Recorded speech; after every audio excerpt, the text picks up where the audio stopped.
Go ahead, say something. Can you hear me? Sounds good. Okay. Let me go ahead and give you your sheet. Okay. And I'll tell you what you're going to need to do. This looks like, I'm going to give you a couple extra sheets. It looks like you only have one sheet, but it was front and back.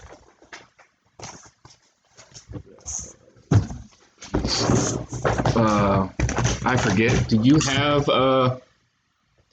virtues and vices? I have pride and wrath are a couple of my vices. Oh, you haven't decided. Here you go. If you need a sharpener, there's one. I think wrath will be more. We did have Richard brought a more comprehensive list for his virtue and vices, yeah. It has more, not ridiculous explanations, but it's there. All right. Everybody Wang Chung tonight.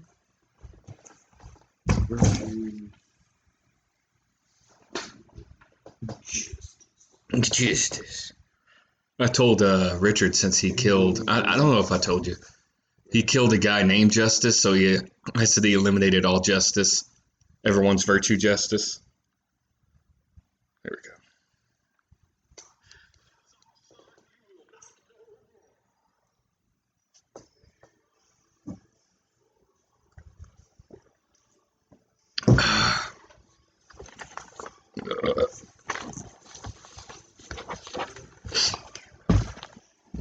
What we're going to do is we're going to make sure your character's ready to play. Then I'm going to go over one thing, and then I'm going to introduce the game. And then we can play.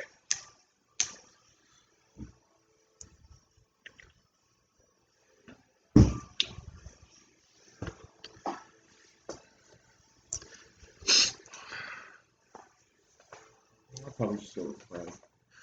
And honestly, if you're not sure right now, you don't have to pick those yet. There are certain things I need that you have to have done before the first game. Mm-hmm. You don't have to have those done yet. But it's up to you.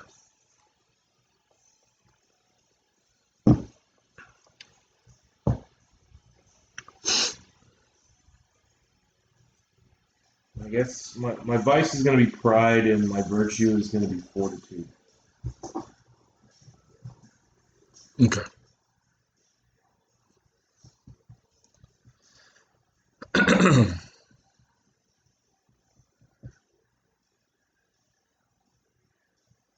Oh, you like playing music in the background? This is I'm playing this right now for the introductory stuff since we're working on your character. But I have music in the computer if I remember to use it for the game.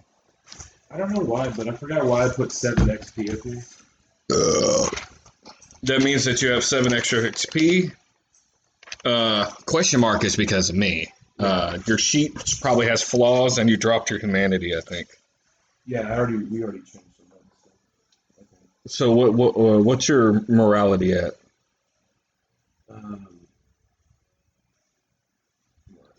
The right side? 6. Okay. Probably gave you something. Probably gave you a little bit for getting that. And what are your flaws? That's probably middle down. Borderline alcoholic and pride. So you got one for pride. Okay.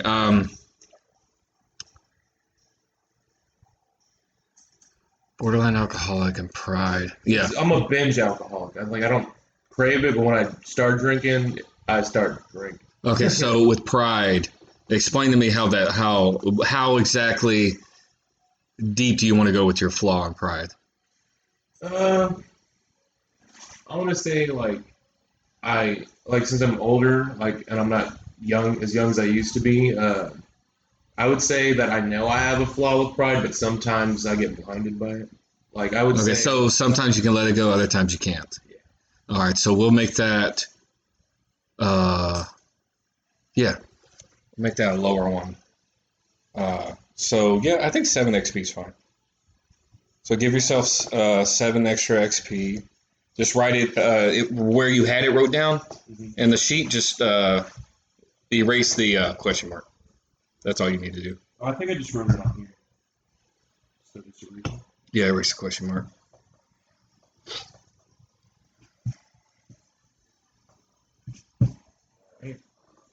I still do need to do my inventory. Okay. I don't know what my armor or my speed is. Okay, so your speed. Your speed is going to be, if I remember right, it's I want to say it's strength and dex plus 5. So 5 plus 5 is 10. Yeah. And armor just comes from my inventory. Right? It comes from what you're wearing. Now to help you out, we need to figure out. Before we do inventory, you need a name. Yeah. I was just fucking right there.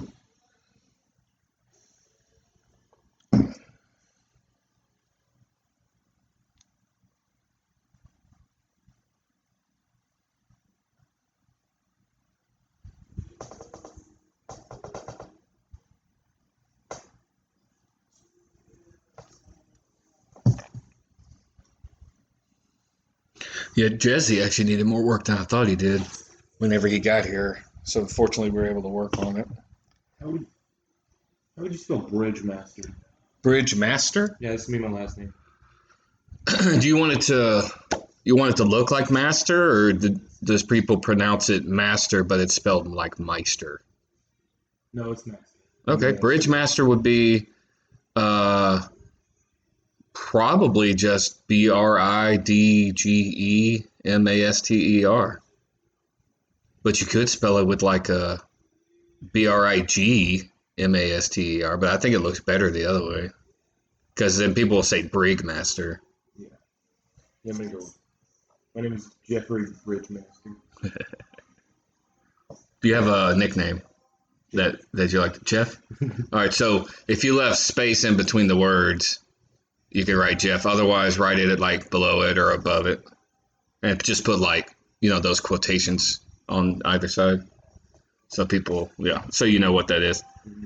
Like I said, for instance, I want to say his last name's Dalton, but I can't remember.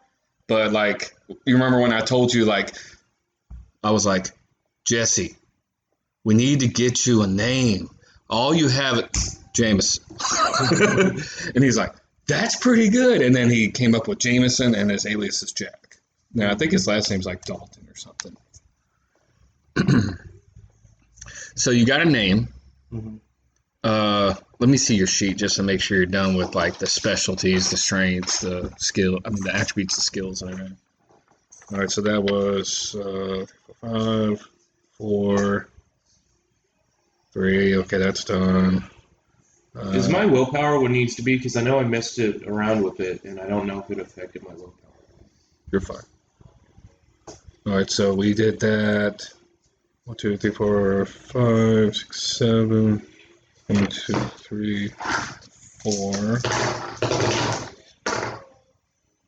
1, 2, 3, 4, 5, 6, 7, 8, 9, 10, 11. 1, 2, 3, 4, 5, 6.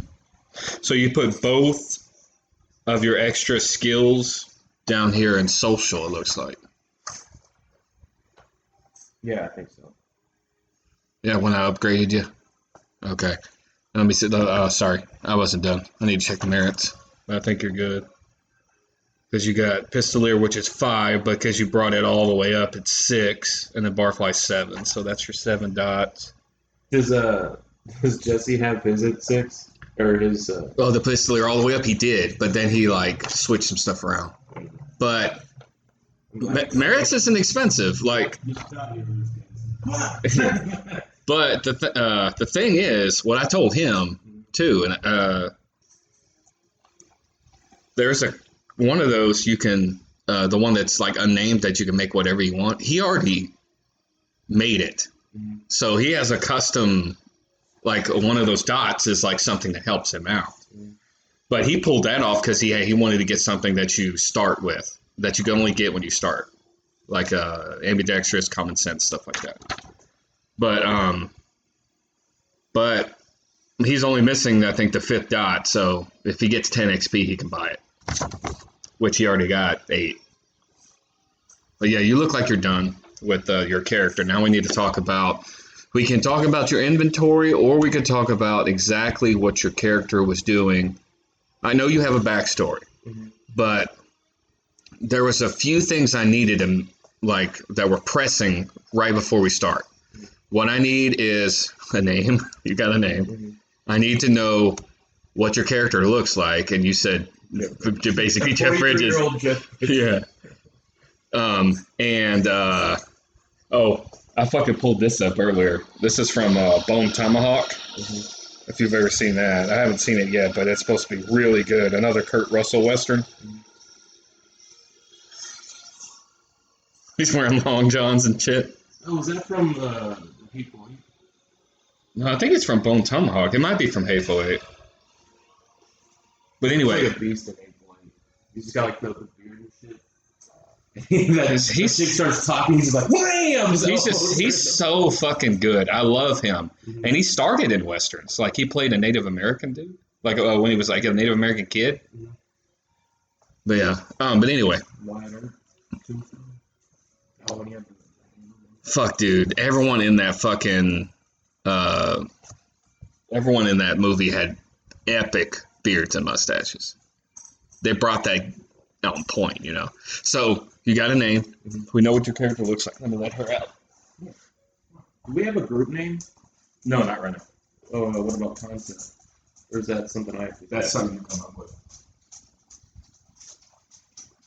Now, what we could be talking about here in a second, and maybe this first session will help you if you still don't know with what your concept is. But other stuff I need. Can you go outside? Other stuff I need is you have your long-term goal, short-term goal.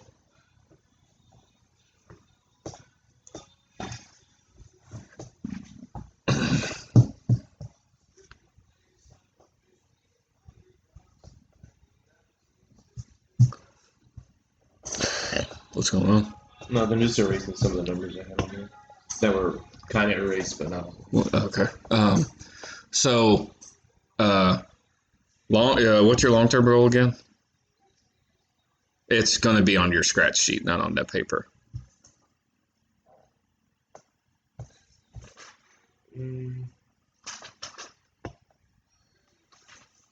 think I wrote it down, but I think it's just... Wasn't it kill the dude that... That was like a short-term goal. My short-term goal is to find that guy. Well, short-term... Well, that could be... Long-term goal is the thing that your guy is focused on right now. Okay, so that could be that. That doesn't mean like at the end of the game. What that means is something in the... could be in the distant future.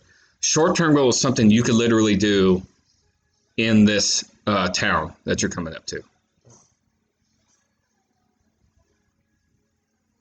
Right now I'm just... I think you had some stuff written down, like... But I don't remember. And this is all the story, so... What's on there? Is that just skills or something? Yeah, that's investigation, survival, brawl, and crafts. Okay. Yeah, I guess my long-term goal is to find the guy. My short-term right now is to, like, get a gang together. Oh, okay. What is your, do you know the guy's name?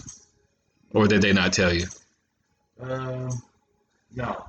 So you need to find that out. Okay. I just need to know so I can, whether or not I give you something. All right, now. Let's just say I know what his nickname was. Okay. What was it? The Dagger. Right now.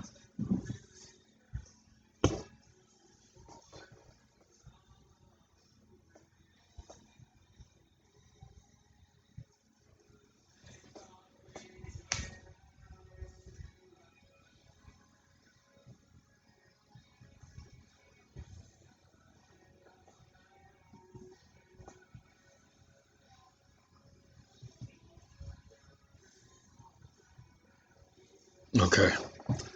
All right. So now we need to know what happened right before you decided to go over here. So like freaking Sean and Jesse, because they're a team right now, they had to get the fuck out of Dodge. So they left. They had a stash of money. They had to leave the money. I didn't say that. They did. So I'm like, all right, cool. But they had to get the fuck out of Dodge, which I think was they were in Durango, and so they left, and that's why they came to here. So like, oh yeah, blah blah blah. We're gonna try to make some stuff and maybe come back later. Justin got again because he's that tonic guy. He got ran out of town because these people are some bad people. They got ran out of town. I mean, he did. He got ran out of town, and I'll tell you where he was in a second. But Ginger's character, he was stalking this dude for a few days, and the night, the night hadn't come yet, but he was going to kill him that night. The day of, the dude decided to leave town. Oh yeah, he told me. Yeah. So that's why he came here. So it doesn't have to be like, oh, I had to leave. You can come up with why, but you just got to figure out why you're coming here. And that might help you figure out some other things too, like what you're left with, what your inventory is. That's why we need to figure out why you're here. I want to say it's like a couple months after I left the Rangers, Okay. and I had just went to my family's old farm. Okay. Because I still own it, but Okay. haven't done anything with it. I had my own farm and shit. Okay. And when I wasn't a Ranger or whatever. But I want to say I left. I'm just left there, and I had a lead in the town, Okay. and that's why I'm going there. Okay. Is someone someone you met? Did they say they had a contact that they'd have you meet or something?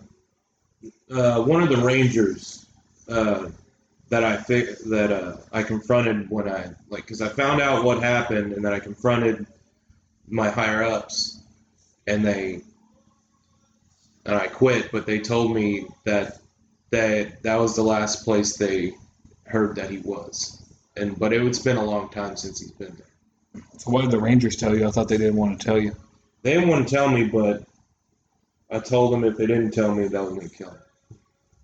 It's like either you tell me now, or you're the guy. So who was it you questioned? Because you can't just roll up into the Ranger station and say I'm gonna kill you, because they're just gonna fucking kill you. I would say it was my mentor.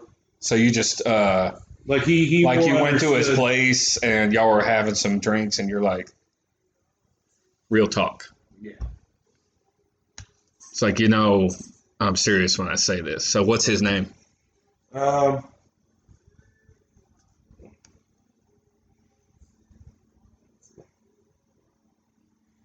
go with like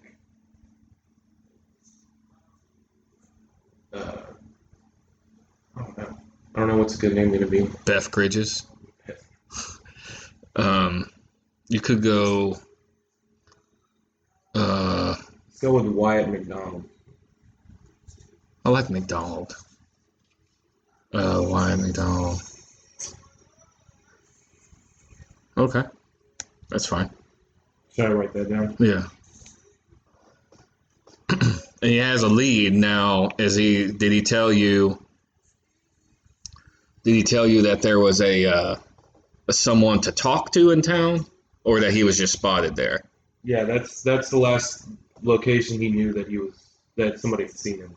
Verified by another Ranger. Okay. Second. How do you spell Wyatt? W-Y-A-T-T.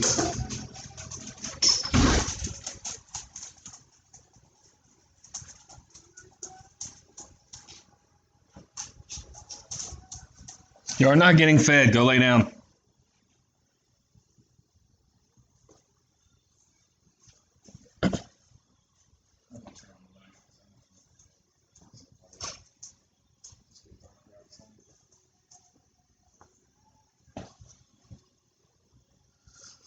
Okay, so armed with that information, you know, you just said see you and you leave.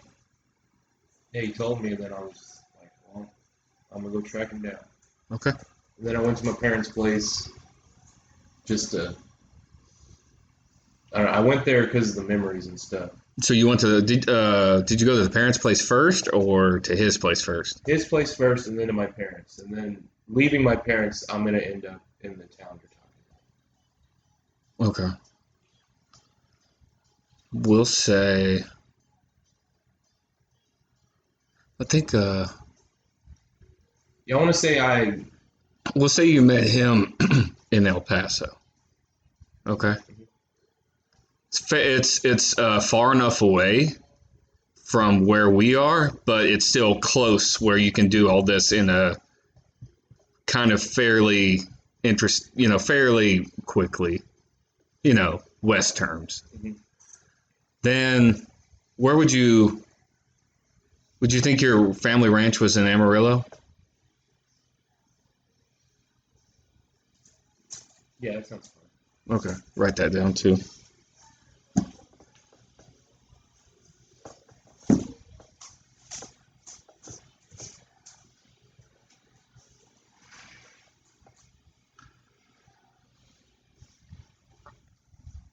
Amarillo spelled with two M's. No, it's spelled Amarillo's has the only duplicate it has is two L's.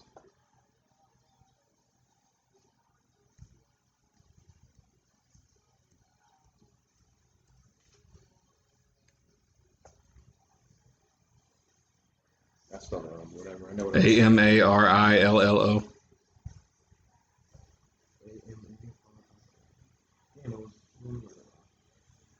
You said O. I forgot the second name. Oh, okay. Um. Okay. All right. So we kind of updated your backstory a little bit. So now you know why you're coming. So, what do you have with you? I would just say Well, the easiest thing to think of is always weapons first. mhm. So you said you got what? Like you got your pistol? You got a revolver? Just one? Mhm. Okay. You have one revolver, and that's it. Mhm. Um. So. Uh. All right, and then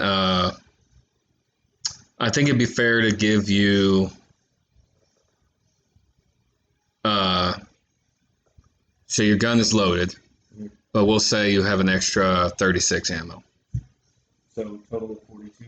Yes.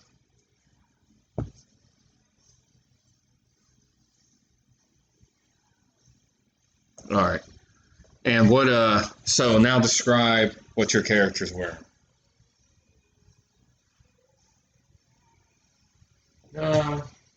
Cowboy hat, duster. If you weren't, I'd slap. No, I'm joking. Let's see, he's probably wearing just regular underclothes, pant, pants with the leather coverings, regular. I guess linen. What do they wear? Linen or wool shirts back then? Yeah, it's like linen. Yeah, just a wool. regular shirt Yeah. with a duster on. I think it's wool if it's colder. Yeah. But yeah, linen's fine. And then my duster, my cowboy hat, and a bandana around my neck. Okay, that's fine. Now the duster's the only thing that really would probably protect you from like if someone went to punch you, stab you, or something like that. Now you know it's not going to help you against gunshot. So the way the armor works in this game is armor has a melee rating and it has basically a melee rating and a ranged rating. So your duster is going to have we always do we always do the melee first, the value first. So your duster has a rating of 1/0. Yeah, and if you want to write down all the close stuff, you can.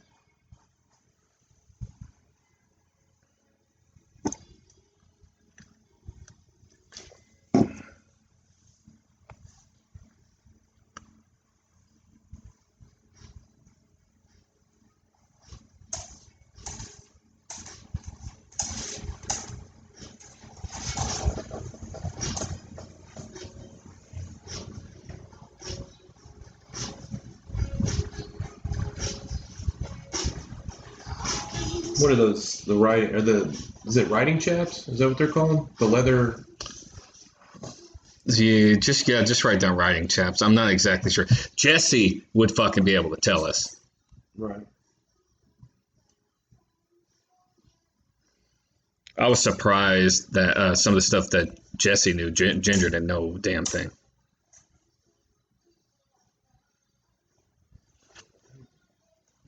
So you said my armor rating is what? 1/0. Do I write that out here? You don't have to. Just put it in your inventory. Eventually, if you want to have a separate sheet for your inventory, you can.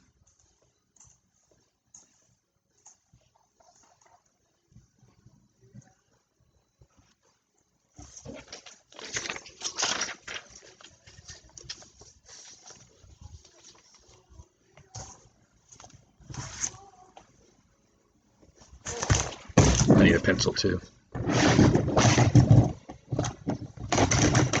So that's one of them. So what else should go? So, just to let you know, we pretty much said that going and grabbing a beer, that's a nickel. Mm-hmm. So, I want to say whiskey, if they're feeling nice, is the same price. Mm-hmm. But then again, the last person who ordered it, I think, was a pretty lady, which was Ginger. So he was the only one I think that actually ordered whiskey. Maybe it was, I don't know. But anyway, I believe it was the same price. But anyway, beer was about a nickel. So far at this, there was breakfasts and stuff, and that's been going around at 20 cents to a quarter.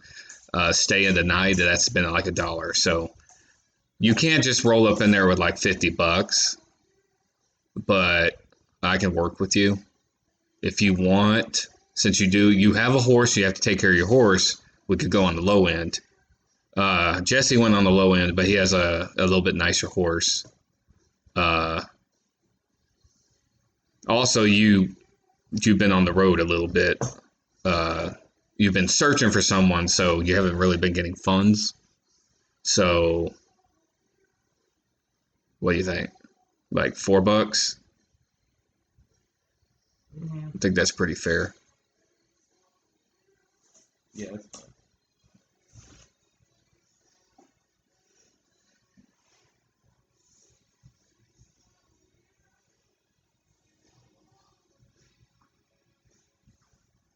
All right. Let's see. So you have inventory. You have your horse in your horse pocket. That's basically my saddlebag. I'm just saying. Yeah.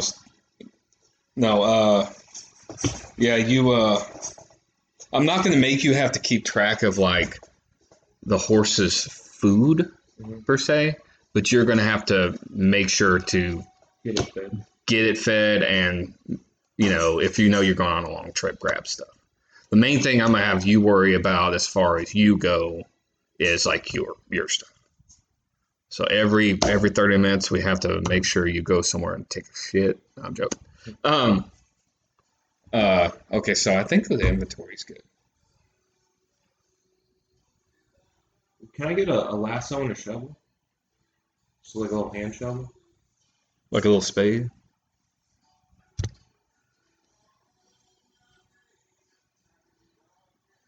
I would think you. Tell you what. Don't write it down yet, but I can get that for you. All right, so write that down and like. No, never mind. I'll remember. I'll write it down.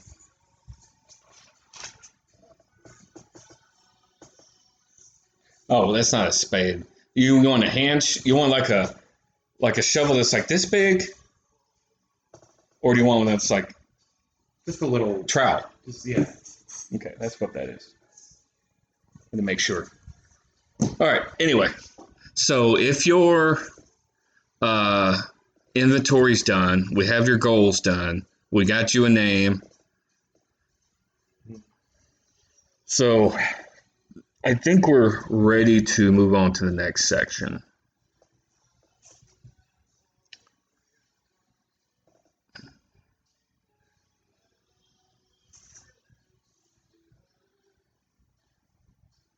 I'm writing down my son's names.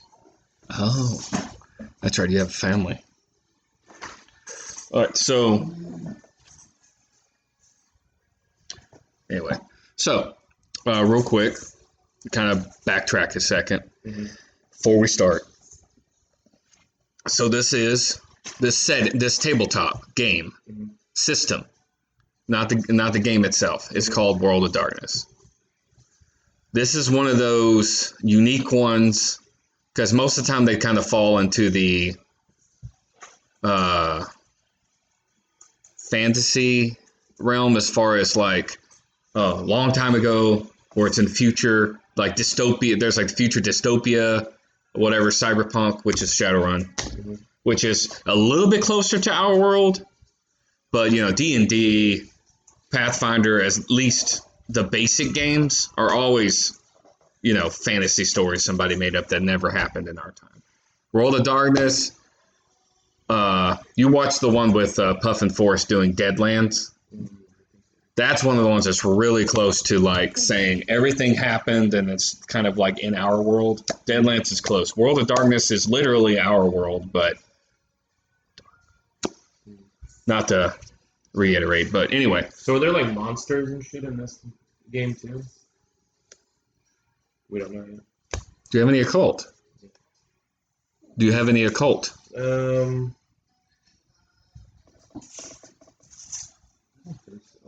No, I have one occult. So at the moment, I'm going off of your character because I'm not telling you out of character, which is basically me. Jordan is not telling Tyler. But you're one of those people that, as far as a cult goes, you've seen stuff for like religion. You kind of like, it's up to you if you believe in God or any of the other deities that, like mythology or anything like that. Or, Buddha, stuff like that. Any of the religions. With one occult, you probably actually, do you have any academics? No. Okay, so with the occult, though, I could say it's up to you. With your occult, you probably would have at least looked at, you said, like, okay, there's like these mythological, there's these people talking about some weird shit over here. These people talking weird shit over here. So you would know that there is such a, not know that there's such a thing, but you've heard like some people like, oh, Dracula, stuff like that. So it's up to you to know, like right now with just one occult, you've heard people talk about it. It's not like with Zero where you're like, I don't know what you're fucking talking about. I'm aware of it. You're aware that, as humans are, they believe in weird things, and you're like, you and depending on what with it only being one, I'm gonna let you pick. So out of the popular things that you would think back then, because back then, this is 1900. It's about April, so it's a few months into the turn of the century. There's not much of anything back then that was like popularized like through film and stuff, but there was still like the old tales of things. So what do you think you would have like at least heard something about and you're like, oh, that's cool? So like like something like a Wendigo. Yeah. So it's up to you. Like, so Native American, that's pretty good. I like that. You kind of kept it localized. I wouldn't have thought of that. That's cool. So you've heard of that. You're like, that's interesting. And then it's like, so if like there's a quiet night or something, you hear something weird, you might be like, no. You're like, but it's just all of a sudden it would just be like, if you even think about it, it would be something that pops into your head. But basically, you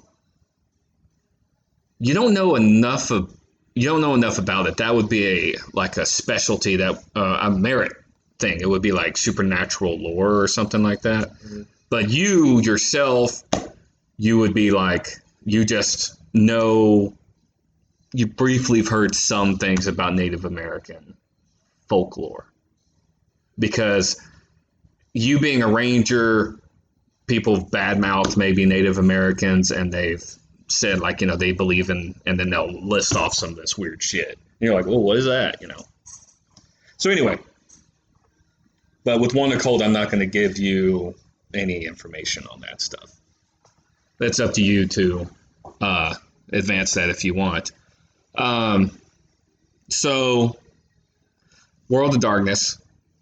One thing World of Darkness does that I've kind of like slimmed it down. It's one of those games where you roll multiple dice. Like, Shadowrun makes you roll like 30 fucking D6s and shit. This one would make you roll a bunch of D10s. I've through learning from Ivan, and I've simplified it even further because he used to make us where we could, if we rolled a 10, we could keep rolling. Yours is the only dice you're going to have to use is a D10.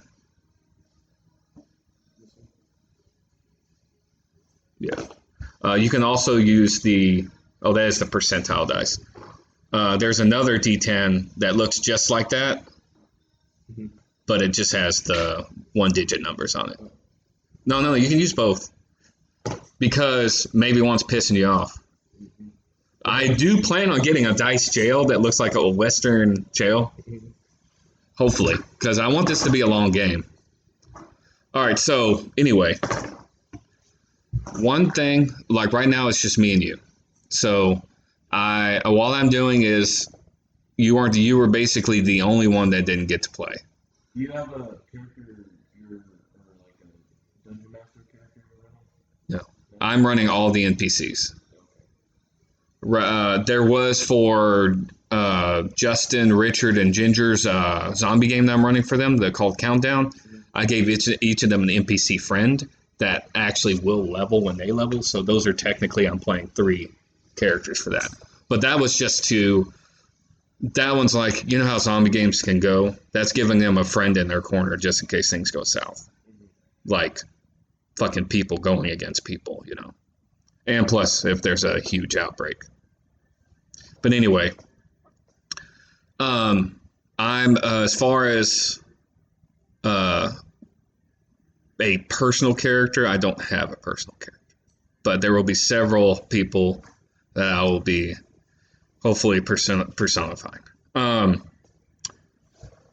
Now, like I said, we're doing just a solo session, so you won't you won't get to experience this right now, but one thing that I was going to talk to you about is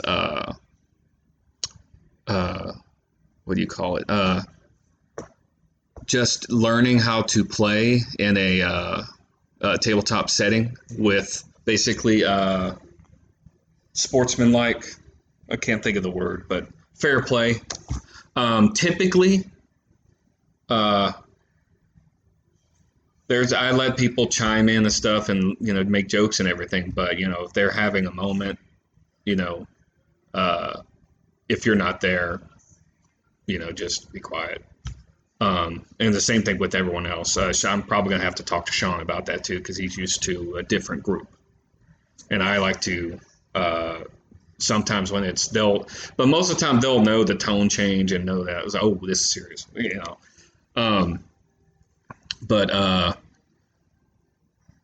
and as far as the mechanics go, I'm not going to throw a shit ton at you. You just tell me what you want to do, and I'll tell you how to do it. This is for right now, like I said, you're in the town, so just think of, like, you already thought of why you're there for a few days, but it's still going to be a sandbox environment. So you can pretty much do what you feel compelled to do, ask questions, and within reason, of course. If you start shooting up the town, things might happen. This is Texas. But yeah, in that case, is there any questions you have for me before we start? Nope.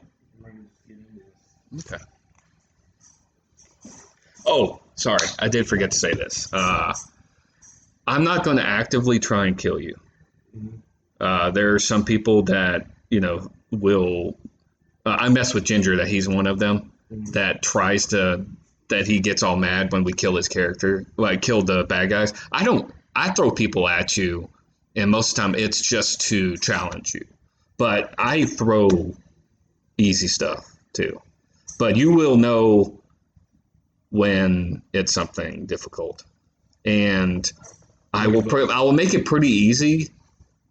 I won't tell you should run, but there may be a situation. You'll say like difficulty level. No. I will, but there will be a situation where maybe it'll come up and you're like thinking, you're like, if it's one of those where it's like, I'm not sure where it leans. Or if it's like, oh shit, this looks like I should not do this, You could always ask, if people are with you, you're like, oh, should I do this? But just know that if there's a way out, I probably gave you a way out on purpose, because this might kill you, but you'll know just on like what I give you, you'll know when like, oh shit, the challenge rating just went up. You're fairly combat-y. Like most of the people, most of the players in the game are fairly combat-y, with the exception of Sean. He played a very social character. He's a big giant black dude who kind of okay at fighting. Justin's like, obviously Jesse's character's good. Ginger's character is probably the next one that's not that great, but Justin's character is pretty good too. So most of the time, throw stuff at y'all, you should be good. But you'll see, because I'm in this session, I'm going to give you a little taste of like how combat goes. I don't go like the whole, I don't do this whole, because every tabletop game does a slow fighting. Mine is more organic. Mm-hmm. Now you're still going to be rolling, but like Richard was doing a bar fight, and I was describing all these, like he didn't realize it was going to be a bar fight, but he busted, like some guy was messing with him, stuff happened, and I was basically describing everything that was happening around him. But I wasn't sitting there and going, this guy does that, okay, no. But you'll see. All right, anyway. I wish I wasn't on call. I could drink right now. It helps me relax. It's either an energy drink or a beer. Oh, it'll just all of a sudden stuff will just go. All right.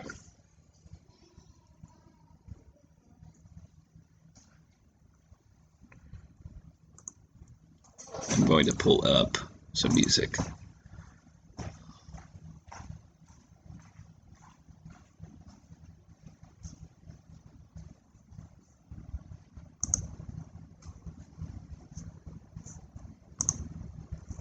Oh, that's right, it won't do it.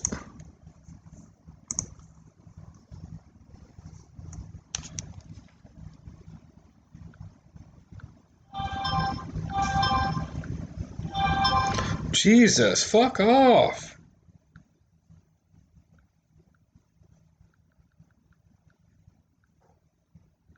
What are you doing?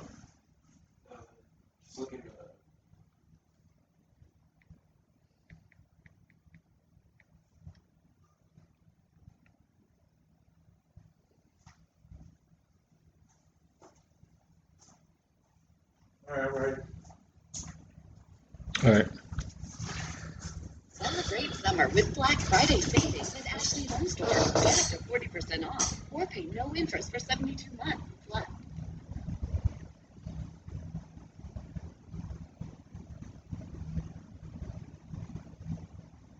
Okay, I'm going to play this for a second just to introduce. Okay. All right, so there are places, you know, in everywhere that you go, you know, throughout the world that has myths and legends and everything. And sometimes it's, you know, localized to just a place, a thing, whatever. But sometimes it's just, you know, the overall mystery, you know, something you can't explore, like the Marianas Trench down in the sea. You know, that's fucking hard as hell to explore. But anyway, some places people disappear. Palo Duro Canyon is the second largest canyon in the United States. Grand Canyon, obviously, is the biggest. Palo Duro Canyon actually is in Texas. It's not only in Texas, but it is in Texas. And it has the sheer drops and everything as well. There is a city not too far from there called Canyon City. Does not exist anymore. Telling Tyler, it doesn't exist anymore. They basically, I think they flooded it out or something, you know. And Palo Duro Canyon, it's like a state park national thing. You know. But anyway, 1900. It's April. I don't think I came up with a date. Let's say April Fool's Day. 1900. Like I said, it's been a few months since the turn of the century.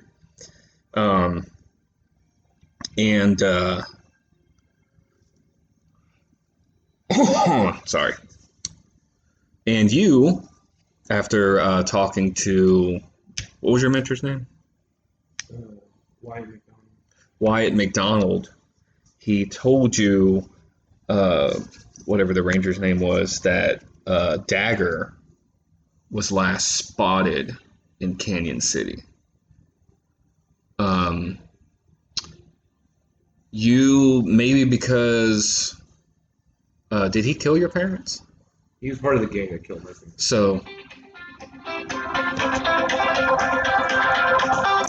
in the morning. All right, so, said Dagger was last seen in Canyon City. Mm-hmm. You've never been there, but you know where it is.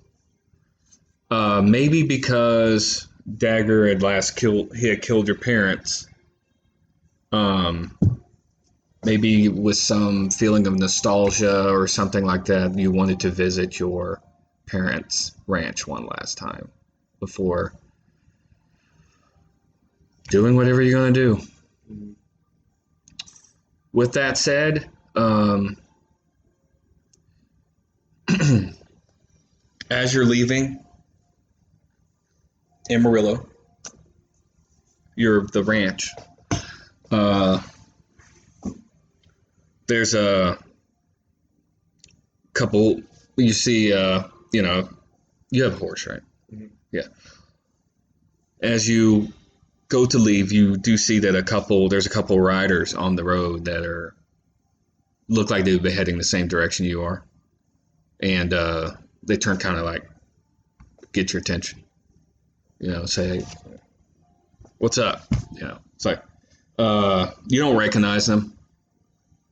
One's got, you know, sandy hair. The other one's got brown hair. They're wearing, you know, what you would expect being out on the plains. And the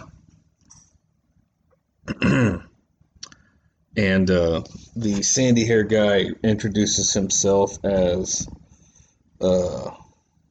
Desmond. And the brown-haired guy introduces himself as Clint.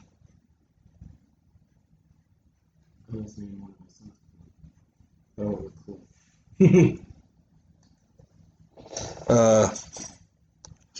And Desmond's Says, howdy. Howdy. This is your ranch? Used to be. Used to be. Trying Okay. to sell it. Yeah. I don't know nothing about that. I'm headed to Canyon. We got some business in town. I figured I saw you maybe heading this way, you know. I heard there was some packs of coyotes running around. Figured strength in numbers. Okay. Sounds good. Clint just kind of just nods his hat to you. You go with them? Sure. Okay. So, as y'all, start going, you get to talking. Do a wits empathy for me, please. No, what is your pool for wits empathy? Wits is up there in your attributes on the left side. What is and empathy's down all the way down on the skills, the bottom row. Okay, so what that means is you have a pool of 3 because it has a -1. So if you want, because Clint's not talking much, I'm going to allow you to make an empathy check to see what's going on with this dude. So roll the if you want to, you don't have to. You can roll the dice. Okay. Now that's 8. 5 plus 3. Now, the way that World of Darkness does what you would call successes is it goes 8 is 1 success, so congratulations.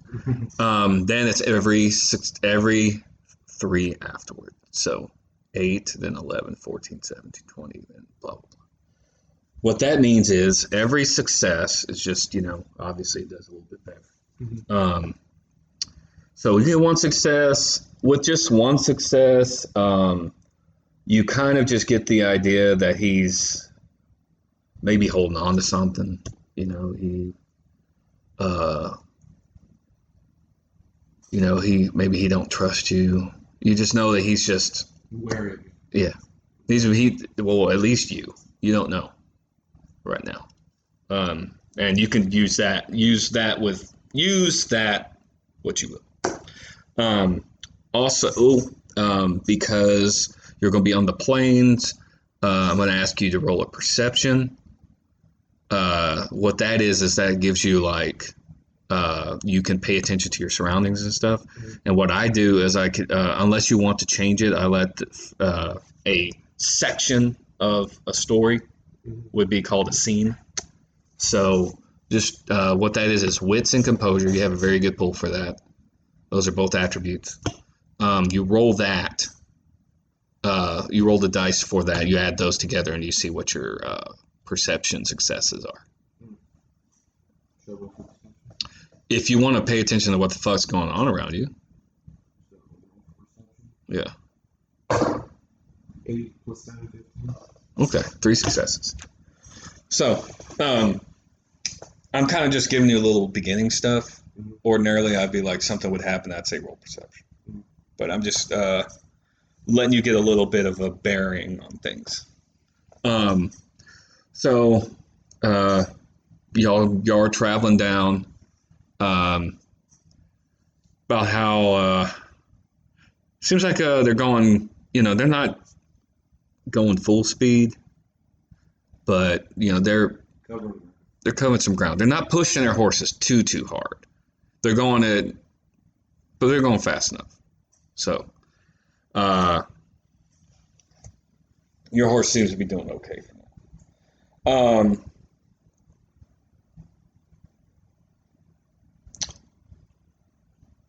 And actually, we'll make this be. Yeah, we'll make this be March 31st. Sorry, I forgot you were in Amarillo. So anyway, you're leaving, and y'all travel a good good ride. And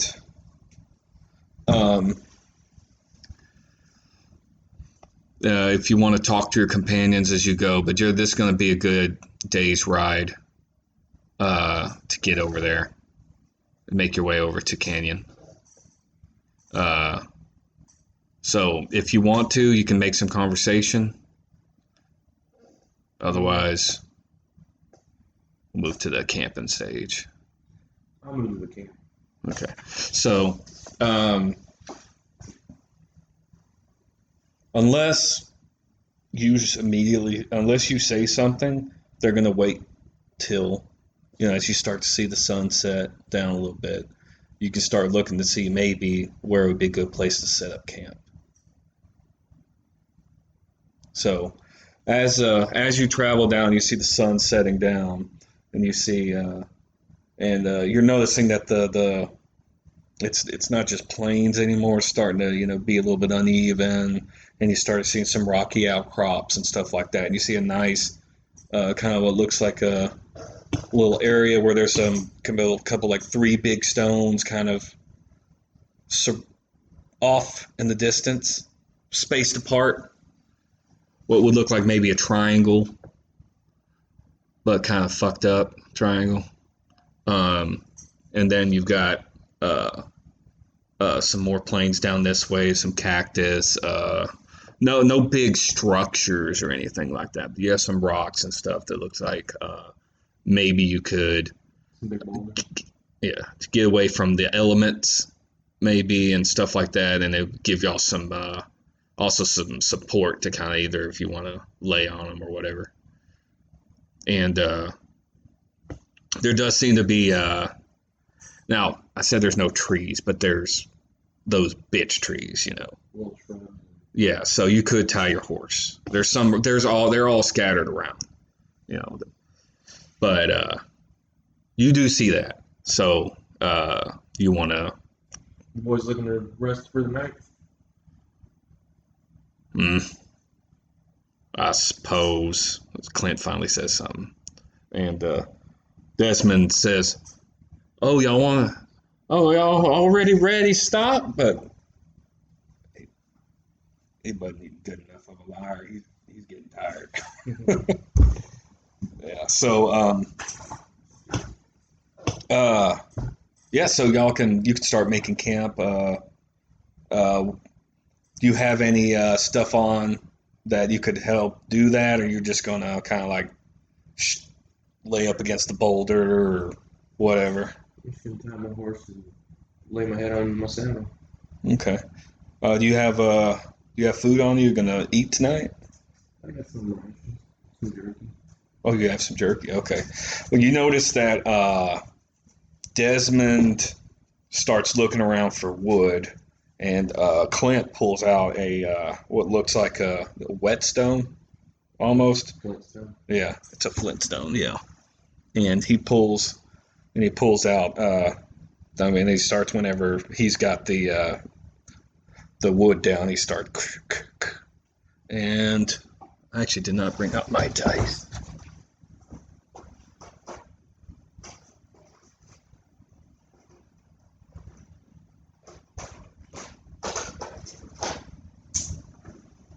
All right, and yeah, they gathered up a bit amount of wood, and the fire's starting nice and good. And you see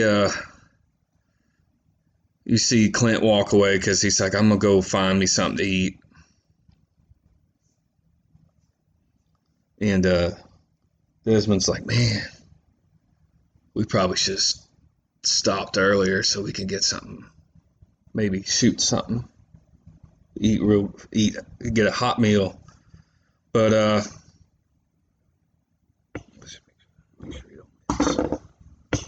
you hear shot go off. Not too much longer later, then you hear another shot. Then a few more. It's like Desmond's like, "God damn, what the?" And you see him. You hear a little bit later just the shuffle of someone coming your way. And if you don't do anything, you do see that it's Clint, because he was I forgot to mention he was smoking a cigarette. So you see that cigarette light as he's coming back. He's got about like 4 or 5 crow. So it's not that lot, but he goes, "This'll do." They start cooking it. They do when they're done. They will offer you some, but that's up to you.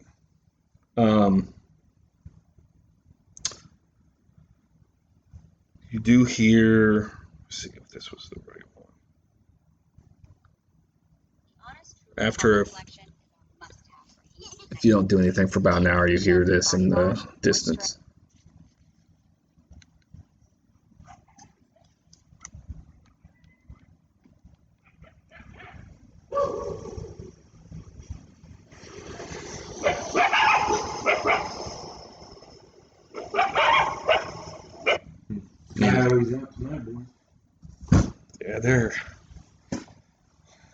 Yeah, they weren't that active last night, but they must have found something. He's laughing. They may have found a meal. And so anyway,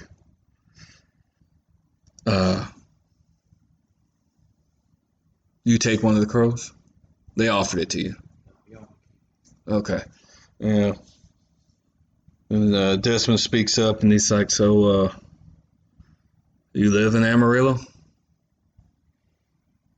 At one point, not anymore. Yeah, your family's ranch, right? Yep. Oh. Yeah. And then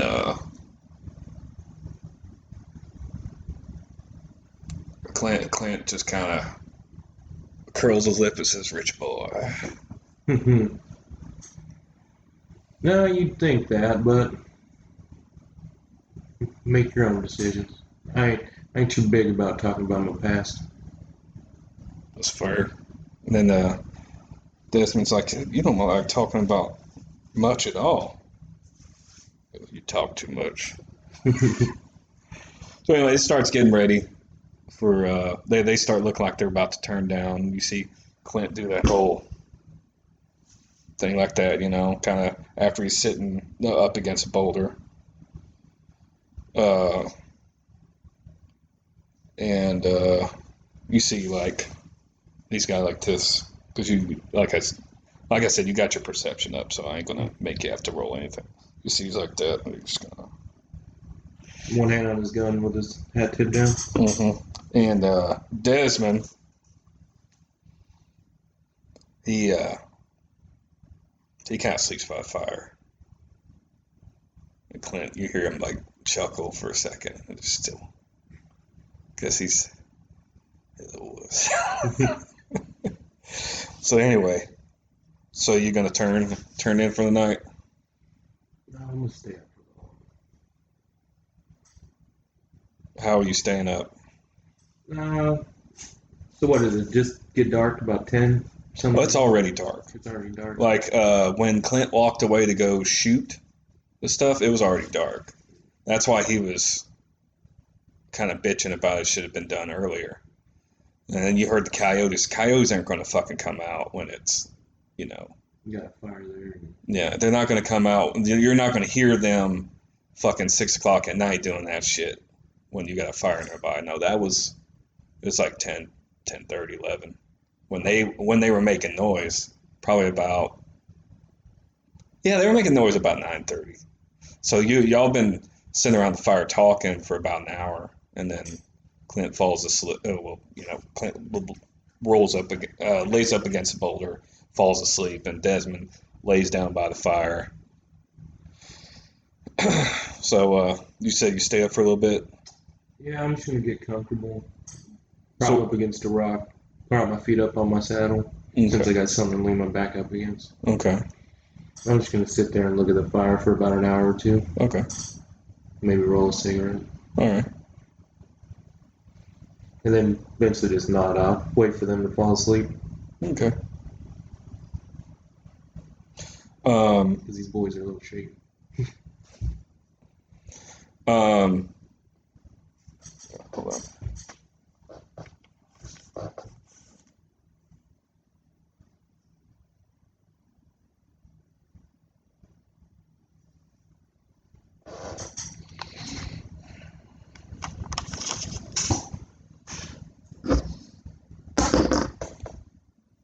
Okay, so as you nodded off, you've been asleep for what feels like about 5 minutes. Then you hear a snap. Wake up. You wake up. Yeah, they rolled. So basically, what if you roll a 10, Mm-hmm. so 0 or whatever, that on a physical action, like if you're actually doing combat, Mm-hmm. that I count that as a critical. But I also do it for skills as well. So that's important for later. Mm-hmm. But if you roll a 1, that's an auto fail. So what that means is whatever you do. Now sometimes I don't make it where sometimes auto fail can actually work in your favor. Like Sean tried to walk out of a store with a hat on, and he rolled a 1 on a stealth, and he so it fell off his head, and he acted like I dropped this, and he put it back. You dropped it last time. Yeah. So anyway, you wake up. You wake up to see. You wake up to see. Because the fire's right in front of you. It looks like Desmond had gotten up and broke. He stepped on a stick, and he has his gun drawn. Clint's already standing up, and he's got his gun pointing at you. At me? Yeah. Mm-hmm. Do they know I'm awake?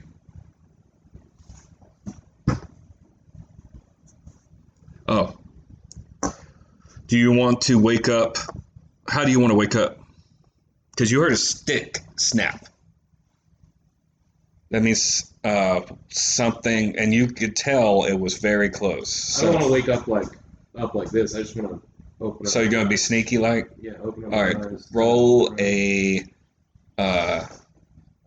dexterity stealth. So 3. I don't think I have stealth.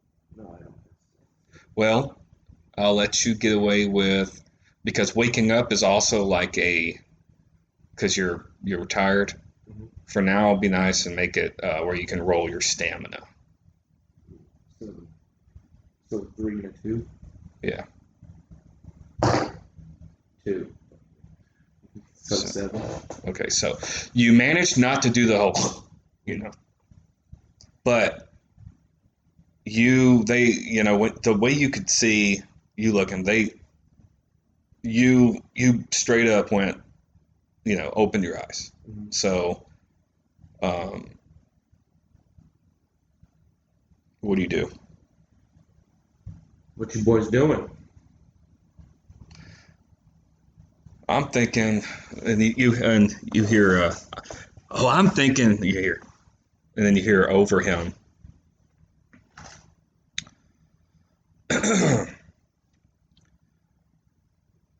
I reckon we found us some money, and so their their intentions. Oh, you think I got money? Well, since you're the one pointing a gun at me, what's to keep your friend there from pointing his gun at you after you shoot me? He's too soft. Oh, really? Because he's pulling his gun out right now. He looks. Do a manipulation persuasion real quick. Manipulation. Actually, sorry. Manipulation subterfuge. Where's the?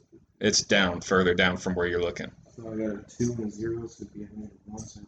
You don't have any subterfuge? Okay.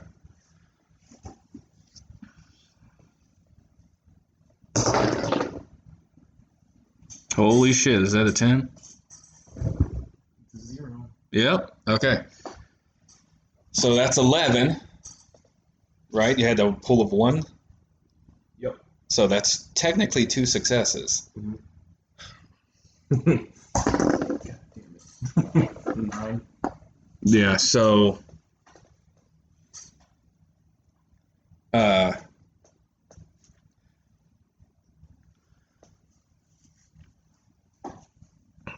he done, you lied pretty convincingly.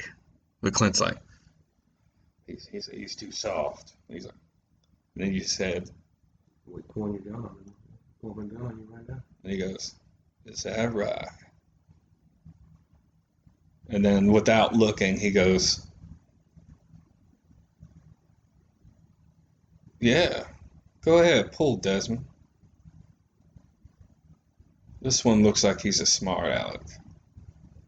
This is a smart city boy. How about you, yeah.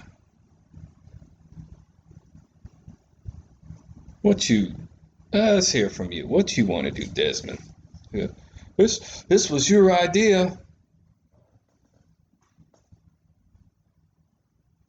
I didn't ask that. I said, what do you want to do? And so you see Desmond he's kind of like thinking, visibly thinking. Then you see where he looks like he's about to draw.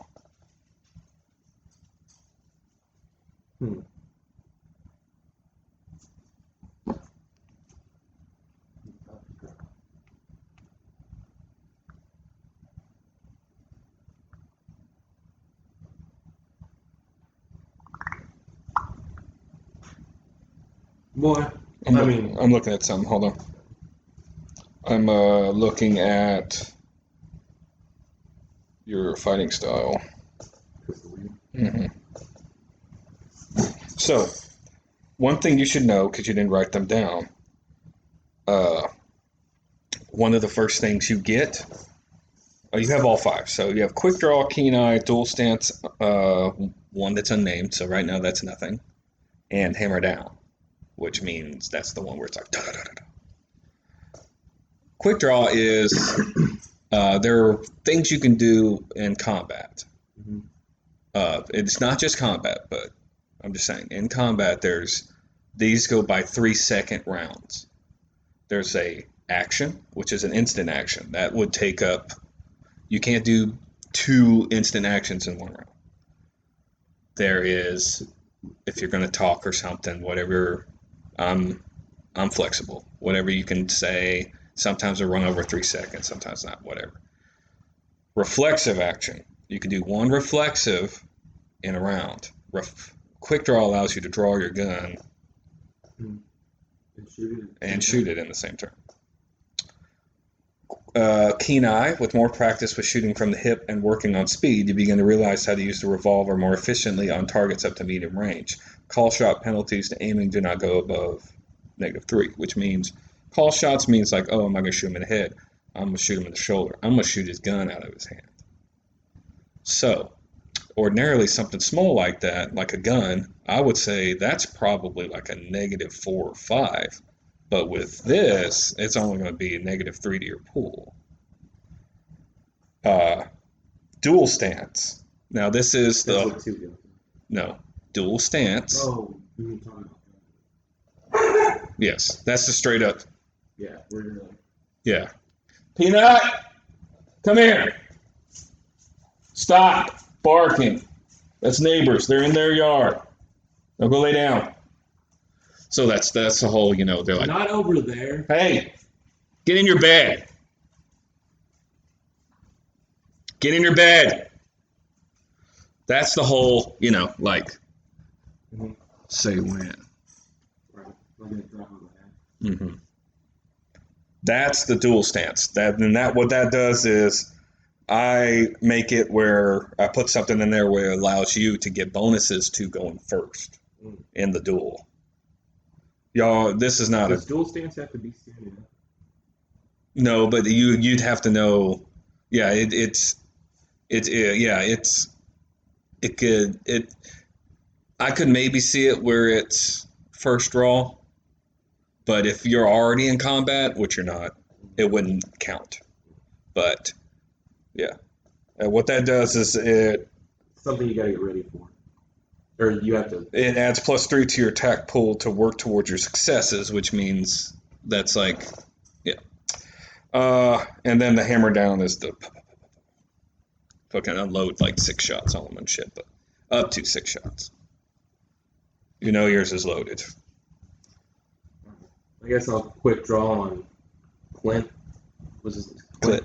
Clint? No, that is not Clint. Clint. You're gonna quick draw on him? Mm-hmm. Okay. And what do you want to do? Are you wanting to try and try to do dual stance so you go first? Because right now he's just been sitting there talking. Mm-hmm. So hold on. All right. You see, you went, it's the whole. Have you seen Maverick? It had Mel Gibson and James Garner. It was a Western. And he could draw really fast, but he couldn't shoot for shit. Okay. Basically, you should have seen the look on a gunslinger's face when he fucking drew his gun. Like, because he went. This guy was talking about he was a badass, but he was just like, he didn't. Fucking Maverick's been practicing on that fast thing because it's intimidating because he can't shoot for shit. So anyway, since you're looking at Clint Mm-hmm. and you're like, Just quick draw and shoot. yeah, you just do the whole. You see, like all of a sudden, like oh shit, basically past his face because you drew fucking quick. He's like, oh, and what are you doing? I'm gonna shoot his gun. You're gonna He's aim. medium range, right? Because we're. Oh yeah. You're gonna aim for his gun. What's your pull? Sorry. So for your gun. Mm-hmm. So if you're actually going to shoot your gun, what that is dexterity, Mm-hmm. firearms. Mm-hmm. That's down your skills. Mm-hmm. Now, do you have anything under firearms like a pistol or something? No. Do you have a specialty under firearms? I thought I was gonna go with the pistol, Yeah, I guess you didn't. It's okay, because you still get +2 for your revolver, because you get a weapon mod too. So that's how much dex? 3 decks, 4 firearms. So 7 + 2 because of your 9. All right. Now that's a pull of 9, but it would be -3 if you're doing the call shot because you're trying to shoot his pistol out of his hand. Mm-hmm. So So your pull is 6. But all you need is a single success. So you need to roll a 2. Because he rolled a 1. What I rolled was composure. I'm not going to, I'm just letting you know. Because because you're learning. Yes. After a bit, I'm not going to tell you what happened. Like, as far as he rolled this. Mm-hmm. You're just going to see what, he did this. So You're you have just to gonna tell us what happened. Yeah. You're going to have to try to think about it. But because he rolled a 1 on composure, most likely 1 success, that thing may go flying out of his hand. Okay, so you're going to go for it? Yep. All right. 8. So 8 + 6, that's 14. That's 3 successes. That's pretty damn good. So, okay, describe to me how you pull this off. Before the draw. So you the conversation happened. Mm-hmm. Now describe it. I was waiting for him to start moving. That's what Desmond. Yeah, I wanted him to start moving. Okay, as soon as So when he starts moving, he's thinking, he's not looking at him, right? He's still looking at me. Mhm. So he has to guess. So his mind's working. He's got to guess what he's doing. Mhm. So that's when I draw, when he's busy thinking. Mm-hmm. And then I shoot the gun out of his hand. Yes. Boom! It's like, oh shit! And Desmond's like, whoa! Son of a bitch! And Clint's like, I'd never believe it if I hadn't saw it. You boys are pretty stupid drawing on an ex-ranger. Yeah, he's you can't tell from here, but you can see that his face is working something fierce. You boys are nice. I don't want no trouble. All right, Desmond. Disarm slowly. Turn around first. He turns around, you see him unhook he had two actually. He unhooks the belt that then drops it on the floor. I mean, sorry, on the dirt. And he turns back around. All right. Both y'all start walking. Away from the horses. They start walking. They both go and walk together. Looks like back the way y'all came. Mm-hmm. At no direction from you. That's what they decided to start doing. You start hearing bickering as they get further away.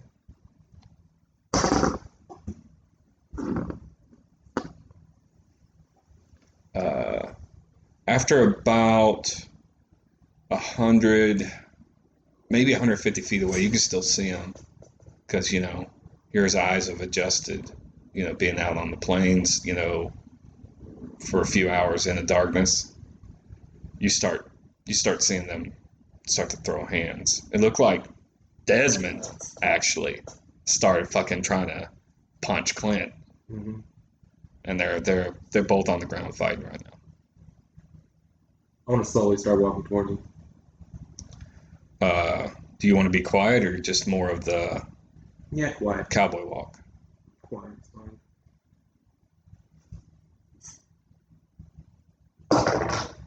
8.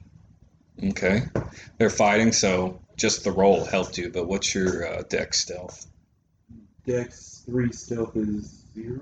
Okay, so still one success, though. Almost 2. So, as you're walking towards them, you hear you just hear the light, and like you can't help it, Mm-hmm. because you're not a Native American. You just hear a slight crunch every now and then as you hit because it's drought, dry dirt, it's not that sandy soil anymore, but you start getting closer and you start, you see they're fighting, and Desmond's like on top right now, looks like anyway, and he's yelling, "Tired of your ideas, almost got me killed." Like you see him land what's up. You're like, wait. Oh shit! Yeah, you see him land a good one here. You're landing a good one. He's still, and you see him trying to. Looks like Clint's trying to fight him off, but looks like for now they're still fighting. As you get closer, now they're definitely in range if you wanted to shoot them without any penalties, but you keep getting closer. I want to get close enough to where they don't notice I'm there. I just kind of want to see what happens. Okay.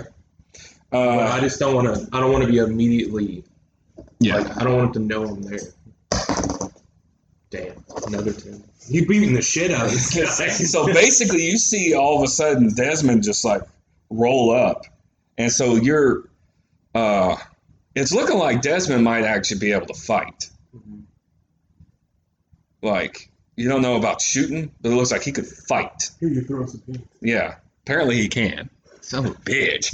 You see him like roll up, and he's like, got him. And Clint's trying to move away, but it's like he's got him in a chokehold. But you can almost see, because you still got three successes on your perception. You see every time Clint's moving, that Desmond's moving, and it's just putting him into a worse position.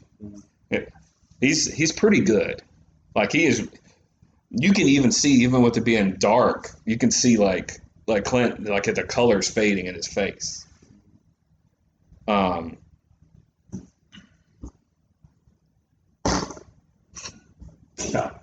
He's just breaking. Yeah, you see spit start flying out of, and son of a bitch. I'm just gonna let him finish. Yeah, and yeah, he chokes him out.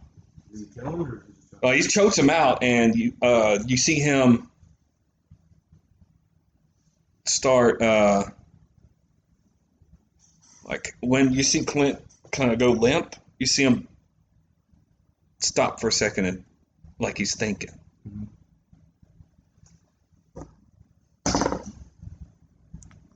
Damn. 6. And he what he does is he starts putting his hands in his pockets, and he starts, you see him you see him like this, and then Probably looking for that. yeah, he's looking around. You see him pocket a couple things, and then he turns around and he sees you. What's his name? Yeah, well, Clint's out. It's Desmond. Mm-hmm. He sees you. He's like, Is he dead? no. Good. You'd be dead too if you'd have killed him. I don't like cowards. Especially ones that sucker punch people in the dark. I didn't sucker punch. Oh yeah. Mm-mm. No, he knew we were about to fight. This was his plan. He drew. I'm tired. I was tired of it. We've been doing this whole thing for a little while now. This con, if you will.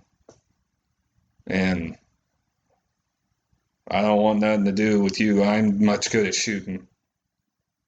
What'd you take from him? Some bullets, knife. He had some money on him, but the other stuff's on our horses. Oh, good. Well, then empty your pockets out. I'm feeling a little light on money tonight. But I could always use an extra knife. I've got $3. Could you at least let me keep 50 cents so I can get some water? Oh, sure. You can. Okay, so you get $2.50. Write that down. You're gonna need to remember that. And he throws down like when you pick it up, just so you know, 6 bullets, and it is for a revolver, so you'll be fine. And what did I say? Did I say knife? Mm-hmm. No, you said knife. I don't know if I said knife. You said knife. Okay, knife. That's fine. But it looks like it's 4 revolver and what 2? no 6 bullets. Oh, so 6 revolver shots? Yeah. And looks like the knife's not that great though. No. It's rusty. Looks like it's been used to like you can tell just looking at it. It looks like it was a knife he used to cut up the crow. Mm-hmm. But yeah, like he said, rest us on the horse. All right, keep walking. He turns around and starts walking. All right. And just to scare him, I want to shoot in the air to make him start running. Okay. He starts running. You hear a yowl in the distance too. Mm-hmm. So it sounds like you heard a yowl in the distance, but you also heard like what sounded like what happens when something turns around and runs.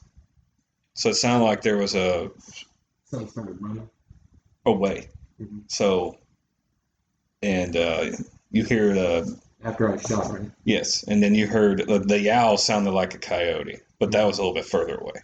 Mm-hmm. But the one that was close, whatever it was, could have been a coyote, could not have been, but definitely with your perception, it did sound like it was 4-legged.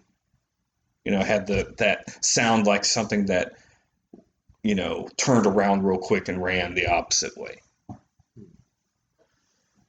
Now what to do? Oh, he's running. No, the other guy that he choked out. Oh. Let's see. He's choked out, right? And unconscious. He's unconscious.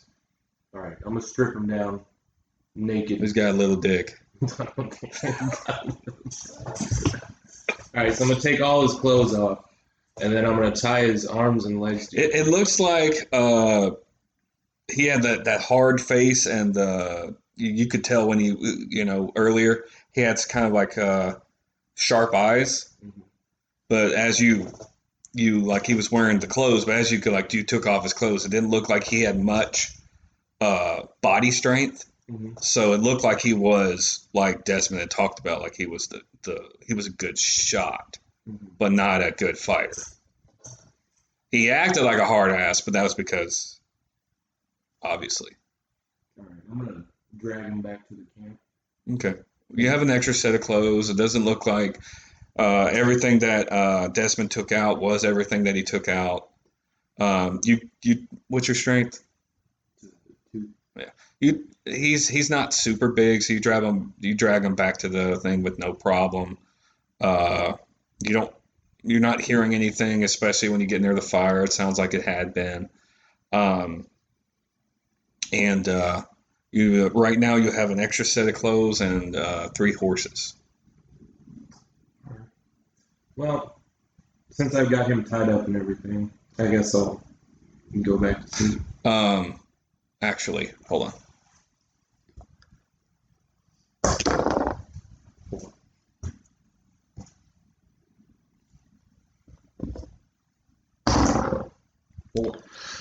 All right, you notice one of the horses is trying to break free.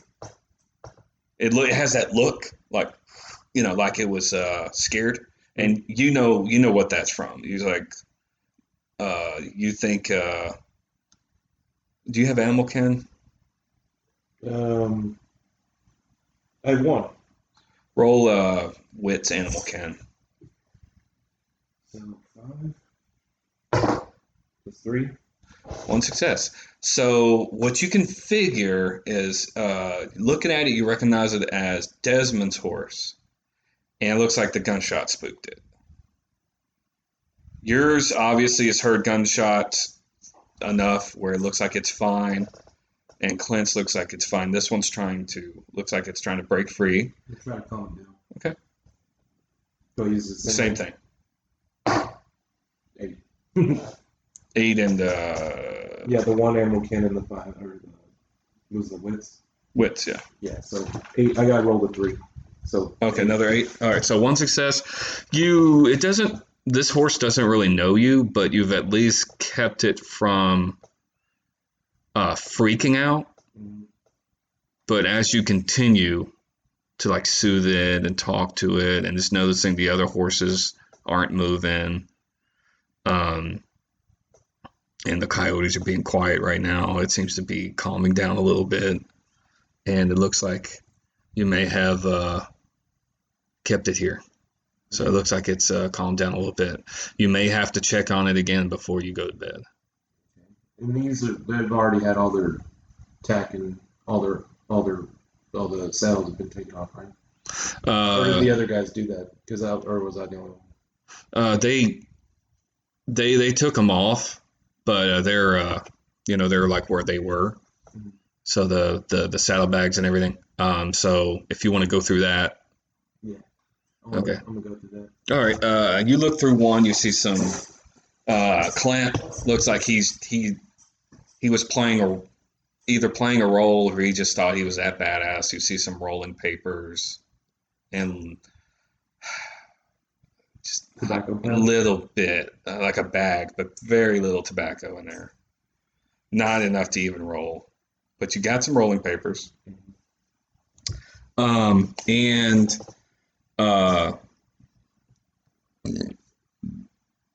you find a lasso, and in Desmond's you find $1, and a trowel. So that's how you got me much from Mm-hmm. yeah, so. Yeah. Didn't know that, huh? I was like, oh, I'm going to make him have to fight somebody.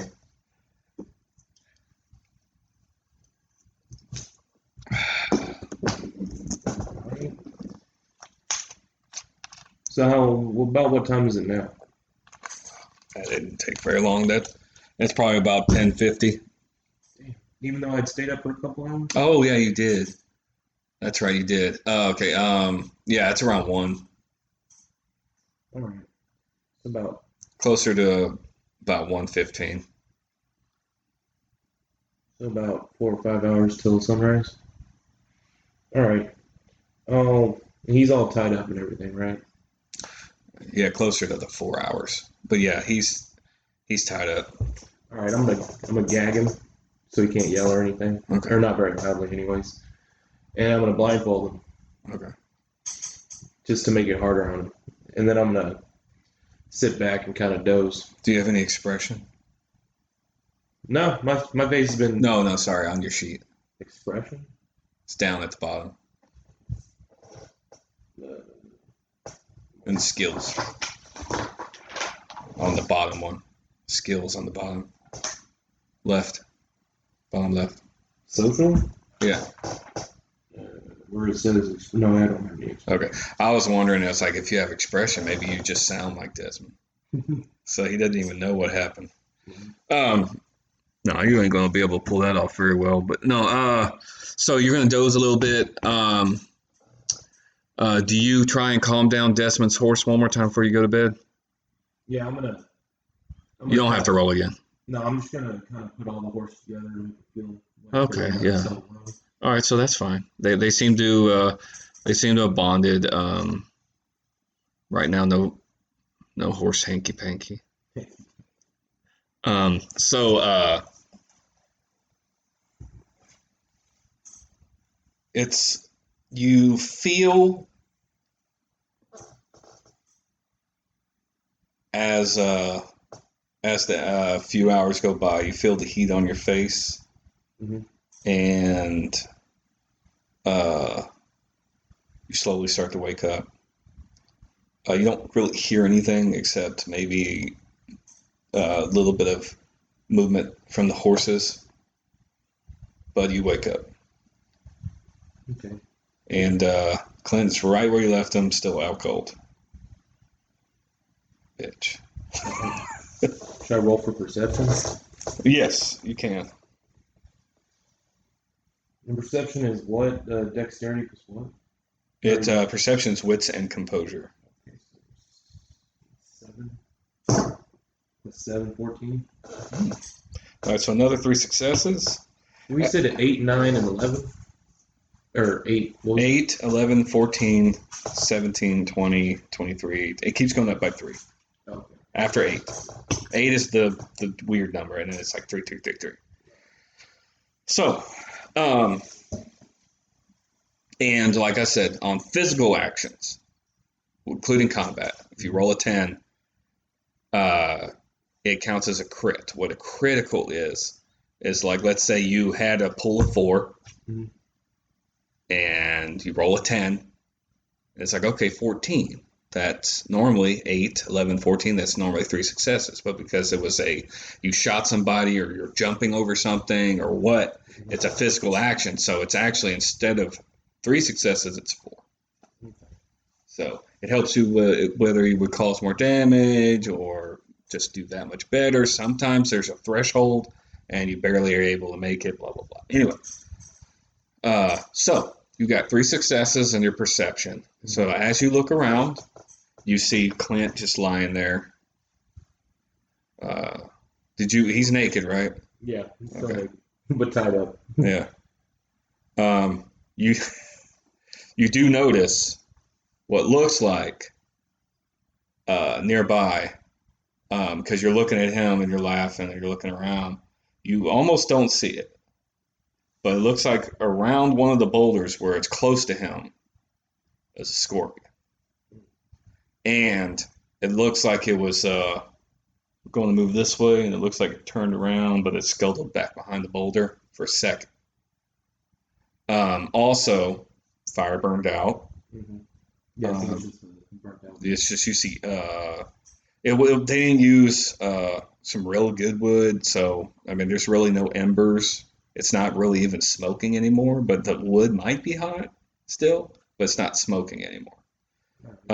And lastly, like you've seen this landscape just a little bit more, you start to see just a little bit further than you saw when it was dusk, but you see what looks like you see the footprints from back the way y'all came where they had walked, but you also think you see some what looks like paw prints kind of like 50, 60 feet away. But that's all you see. Can I tell what kind of paw prints they are? They look kind of small. Does it look like a cat's or a dog's paw print? You're not exactly sure. From what you figured, it could be anything from a prairie dog, a small coyote, or a bobcat. Right. But you can't quite tell. Is it because it's like sandy, like was it on the trail? It's kind of like where it's where the dirt starts to harden, so it's not real deep. Okay, so it's not much. No, but there's you can tell something from where you're at. That's all you can see. It's just it looked like maybe what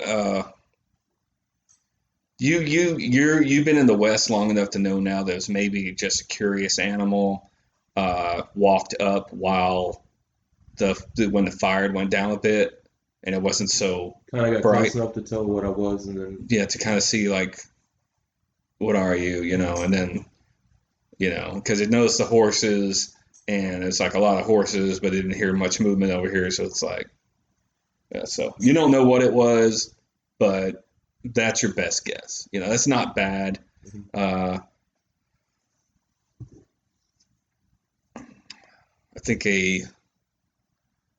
think you can, for your information later. Does survival help with? I was going to tell you for later. If you look at tracks, with survival would be the to actually try and identify, or at least see if you've seen something before, what it could be, where it came from, blah blah blah. That's survival. Okay. It would be a with survival check. I got 2 in survival. That's nice. Okay. And that's is that something? So if I wanted to go investigate, is that something you want to do? I kind of want to get on with my day. Just kind of get moving towards the town again. Okay. Don't want to get stuck looking for. Well, you could look at what you could do is look at the just out of character. You could look at the tracks, and then maybe try and narrow it down or just get some information if you wanted to, and then you're like, okay, that's good enough. I'm not gonna track this shit down, but doing that is at least something. Or you're just like, fuck it, I want to go. I want to go see, look at the tracks and see which direction they're in. Okay. Like if it's gonna be the same direction as me, if it's gonna be like out of the way. Okay.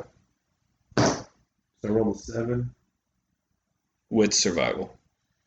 So 4 and 6. Yeah, so 6, so 13. Yeah. So you got just shy of 3. You got 2 successes. It definitely looks like it actually. Y'all were heading this way, right? So the footsteps from Desmond and Clint was back the other way. Was back exactly back this way. These are footsteps that are like right. You have the boulders, and then it's like right here, and it looks like it just goes off there. So it's back the way you came. Nothing. It don't look like it's going this way. So, and as you turn around to go back to the little camp, I guess. I'm gonna go deal with Clint real quick. As you walk up to Clint, you do see that looks like the scorpion is starting to scuttle towards him. Maybe to investigate. Do I have time to go step on it before it gets to him, or is it moving? I don't know. I don't know if you've ever seen a scorpion move, like for real. Just like any insect, if it's just walking, Scorpions aren't that fast. they can be. If it's alerted, Yes. or is it just kind of moving? Right now, it's just moving. But if you want to go step on it, do a Dex Athletics. That would be speed. That would be doing if you're trying to do it fast. I have 2 decks, or basically I'm getting 2 because I have no athletics and 3 decks. So. Okay. 7. So 9. Okay. Are you kicking it or stepping on it? Just stepping on it. Okay. So as you get closer, it you see it's not it's decent sized. This one because it's been in the plane. Well, no, I'm gonna flip it. I'm just flipping it away. With your boot. Yeah. Okay. So this one's like I said, this one's a decent size. It's been on the plains for a little bit, so it's been like munching on something, So it's probably about like that big, and the body's about that big. Which I actually saw one the other day at work. That was nothing. It was like itty bitty. It was about that size. Yeah, this is about twice that size. No, so it's usually the bigger they are, the less lethal they are with their poison. Okay. So if it's a pretty good sized one, I really didn't have to do anything. Yeah. So you well, it depends. You don't want if you want this guy to die or not. So you just flick it. You just kind of flick it with your boot, and it kind of just like as it saw you coming, it did the whole like what, and then you kicked, and it's like motherfucker, and it kind of goes, and you kick it, and it kind of lands where it's almost on kind of like near the top of the side of one of the boulders, and it kind of just keeps going the same way, like fuck this noise. So clit. Might as well be little dick is right there. You're like, I take his clothes off. He's got a little dick. Does he look he starts because of the little noise right now that you did. Looks like he's starting to groan a little bit. I'm gonna ungag him. I want to see what he says. Okay, you ungag him. He starts to, his swollen eyes open up a little bit. He's like, and how did you tie him up? Hands behind his back, heels feet together. Yeah, feet together. Right, heels together. It's fine. And he's like, what the hell? I want to say he woke up on his stomach. Okay. He's like, what's going on? What? Back at camp. Desmond! Motherfucker. And I want to do it real quick. I just want to flip him over. Okay, that's fine. Just flip him over. You don't have to roll. Sorry, you flip him over, and he's like, you just, no problem. And he's like, say it, boy. Well, he's blindfolded still. Oh, he's like, oh, that's right. He is blindfolded. Sorry. You flip him over. Like, what? You fucking with me? Huh? Why don't you just finish me off? And now I'm going to cock back my hand and slap the ever-loving shit out of him. Now roll. Are you trying to hurt him, or are you trying to just wake him up? I'm just trying to rough him up a little bit. Okay, yeah, then actually roll. What was that? It was a 1. It was a 1? Okay. So you rolled a 1. What do I do with that? All right, so what he does, what happens is you miss. But what he feels he's like, buzzers!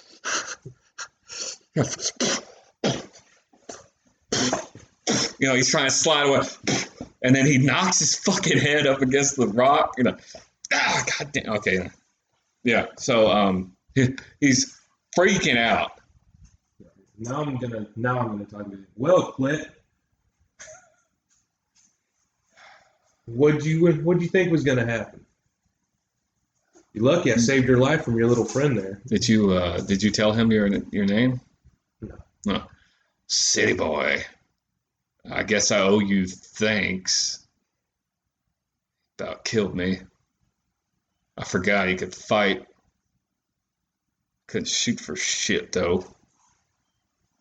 All right, I'm gonna pull off my bandana that was blinding him because that's the only thing I had that would. Okay. I guess it's better to see you than some damn buzzards. I'm gonna pull out that rusty knife and start asking him some questions. Like, so, you ever heard of a man in a camp called Dagger?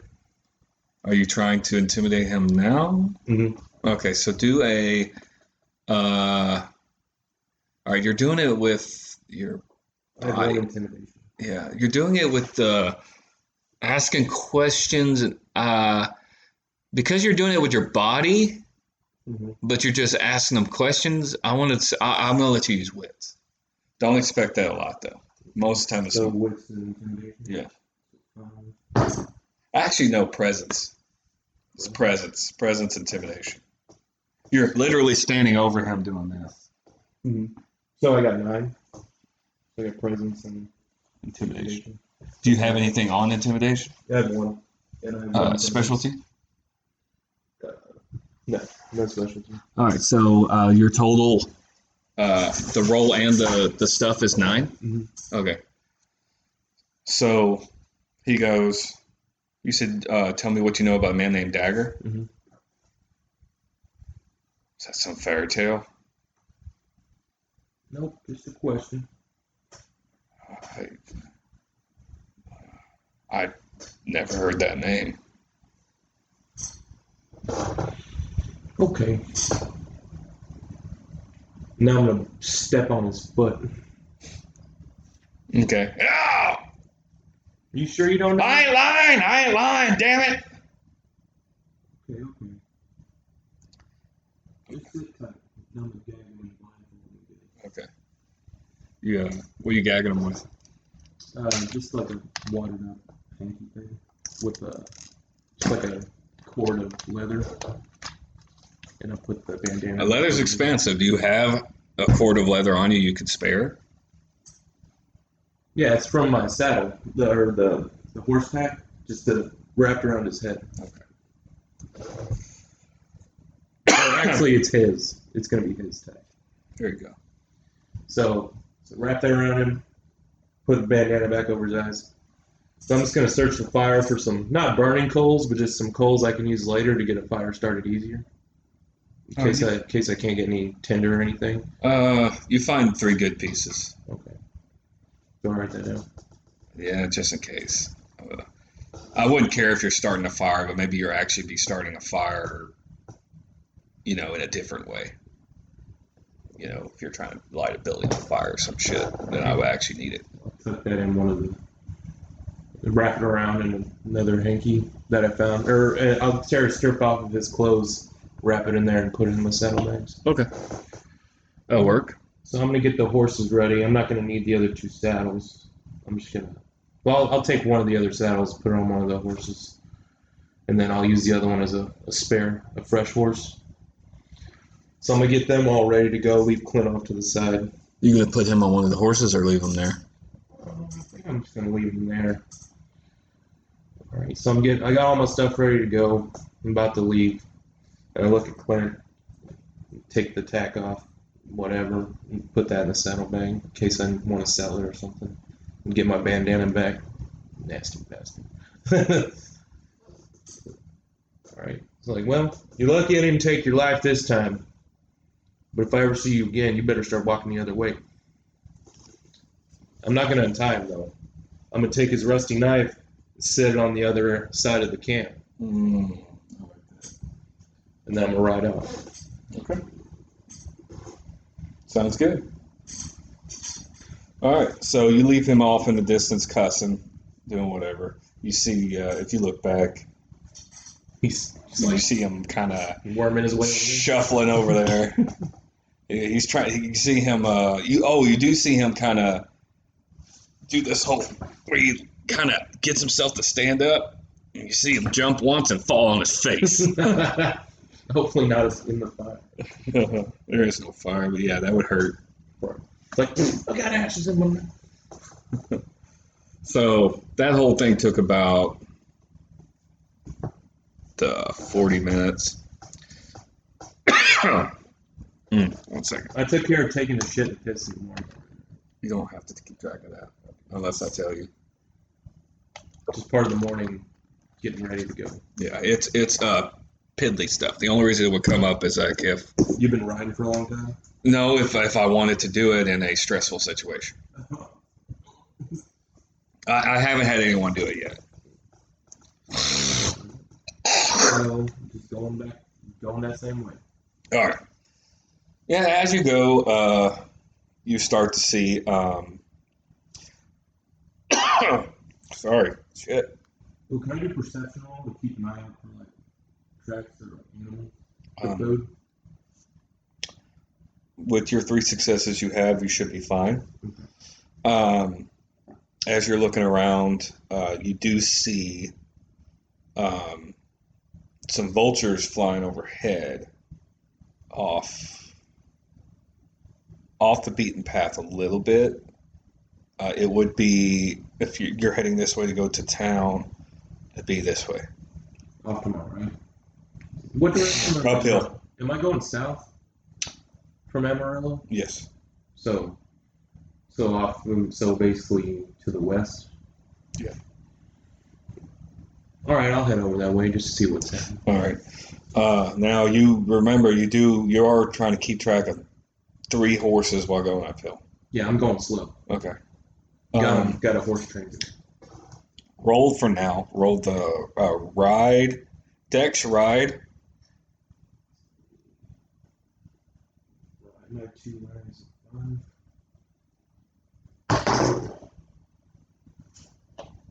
6 to. And we'll add animal kin to that, but it don't give you another success. I'm only adding that because you're managing more than 1 horse, so I'll give you a little bit of a bonus for now. So it looks like they're okay. It is steep climbing, but you're going slow. The vultures, they're way up ahead, but they know they see you. You see them, they see you, whatever. They probably see me before. Yeah. So as you go up there, you go through. It's just a kind of a rocky, uphill. So you're really getting close to this the Palo Duro area. There's some a little bit of high areas, but most of it, when you get to it, it'll drop. But it's like a lot of rocks are like different sizes, like big boulders and also like little rocks. And there's a little bit of area where you're going up, and it's a little bit harder dirt, but that just lets the fucking horseshoes stick in better, at least right now. It's not like loose sand. So they're fine. And you see some cactus and some of that fucking bushy fucking little plants and shit, cracks in the ground as you go. You're starting to hear small trees. Yeah, you're starting to hear the vultures a little bit more, and as you go up there, and then finally you get up there, and you see what looks like what do I want to do? Is it more of a shape and a color at first? I'm thinking about what I'm gonna do. All this is improvised. Damn. All right, so as you go up there, you start smelling something that's dead. Rancid? Yeah. Okay. So go up there, and what looks like, all things a fucking longhorn. But it's dead, and there's flies buzzing around it, and that's where the smell is coming from. And that smell. Yeah, That's that dead ass. Yeah. Been there for a week. You can't eat that. Yeah. But you see. Actually, you don't see. Yeah, you see. Sorry. You see what looks like a lump in the corner. What looks like in an area where there's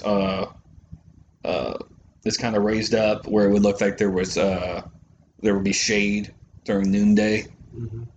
But there's a lump over there, and it's decent sized. Probably about 3/4 the size of Clint. 3/4. So about, he was what, a skinnier guy? Yeah. About 120 pounds, something like that. Might be about. So, from this position, if you're just staring, it doesn't look like anything's moving up here, but with the exception of the vultures. Now, like I said, it's off in the corner. So if you were to, because of your perception, it's probably about 60 feet away from the longhorn. It's probably predator eating off, sleeping off its meal. Yeah. If you now, are you looking at the longhorn? I would say I scanned it. All right. From this distance, because you're still a little ways away, definitely was attacked. You see the gore a little bit. You can't tell from what, but it didn't sound like it was from the. Although that was last night, so you honestly, you don't know if it was coyotes, or what from this far away. But Does it look like the vultures have been eating on it too? not yet. Yeah, right now it looks like you don't see any bone exposed or anything From my angle, or from your angle. It does look like you can see so that there's like a lot around of the skins eyes. Yes, you see around the eyes that there's that ooze. And one of the first things I think vultures do is go for the eyes. Yeah, lots So of flies. yes, you hear the flies. But when you look off in the corner, you see what looks like a cloud over there, where you saw the lump. Mm-hmm. Looks like you see like a little cloud above it, but that's it. There's no movement over there besides that. I don't want to dismount whatever it is, scare my horses, so I'm just gonna. It's not moving. Yeah. The longer you look at it, the coat looks the same color as the longhorn. Might be a baby. I'm gonna dismount. Okay, nothing happens. I'm gonna walk my horse a little ways away Okay. and tie them up kind of together. And I'm gonna go back and slowly walk up to the mound and kind of investigate what it is. As you get closer to the area, you're definitely just start smelling more and more of this rancid smell from. But it's definitely that location wise, you know where it's coming from. Mm-hmm. But when you get closer to this, it smells like what you would expect to smell, something that's been dead in the sun for a day or two. And you look at it and it's a calf. Mm-hmm. Like it does look like, now, like I said, it was about the size, like 3/4 the size of Clint long, Mm-hmm. but it's fatter. It looks like it's got a decent amount of meat on it. But you do see that cloud of flies over it, like gnats or something. But it's more like they're coming from the other one looking for something else, That's what they do. So right now you don't see any like sores, you don't see any weeping. You see the blood, of course, underneath, and it looks like the flies have started to get into that. But it looks like it just that was just from the sun. It looks like it just ruptured. I'm gonna roll to investigate, like moving around and looking at it. Yeah, you can do a wits investigation.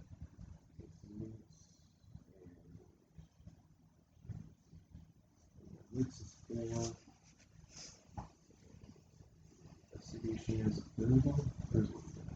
Investigations under mental. So 3 and 4, 7.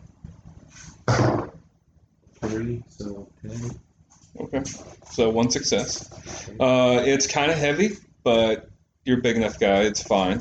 You move it, and as you flip it over because you're like, I need to check the other side, where this blood's coming from. As you flip it over, you see what looks like, the look on its face where its tongue rolled out, it's dead, but it looks like there's a little like gash or something right there, like it either cut itself open on a rock or something that got it a little bit and it moved away, but it didn't want to stay too far away from its mama. Or it left and came back. Yeah. And it's dead. And if you want to look at the wound, you can look inside. As far as without cutting it open and just investigating the meat, you don't see any like weird looking tissue or anything like that where it looks like the flies would have gotten in. And I'm not getting that rancid smell? No. All you're smelling is what smells like dead carcass. Yeah. Like And hot. Yeah. It doesn't smell the greatest, but it's that's what happens when it's been out in the heat for a couple days. So would you say most of the blood is either settled where it's going to be or has come out of the wound? Yeah, you do see that. You see what looks like when you move it around. It looks like it's still dripping, but it's like more solid. So it's coagulated. Yeah.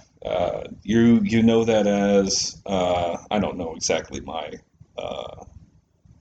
anatomy, but we'll just say for you in your experience that it's probably still okay to eat.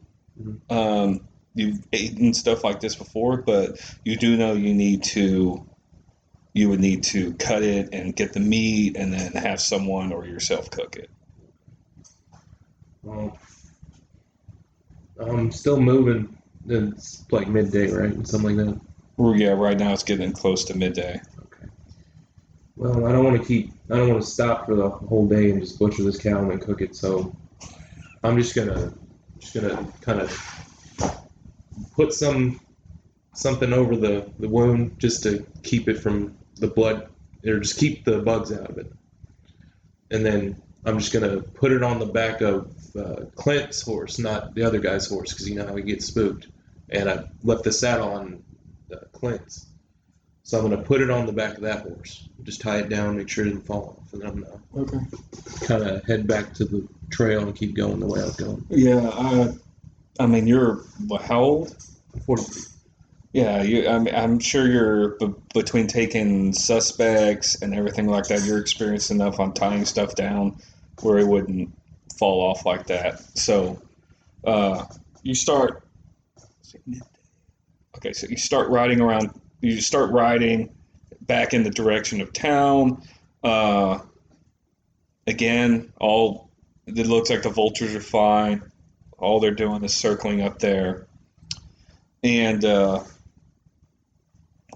you start seeing over the distance where as you go over it looks like a big ridge, then it drops down and you see off in this area, you see the big just canyon, and it's deeper than that just from what you see. Mm-hmm.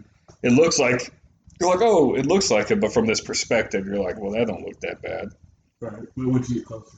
Yeah, it's just, it met, but that's where your eyes showed it. Like, it goes way further down. And you see a town, like, not too far away from it, but it's still a ways away where drunk people won't just wander off and fall in. And you could head towards there. I'm gonna head into town, I guess. All right.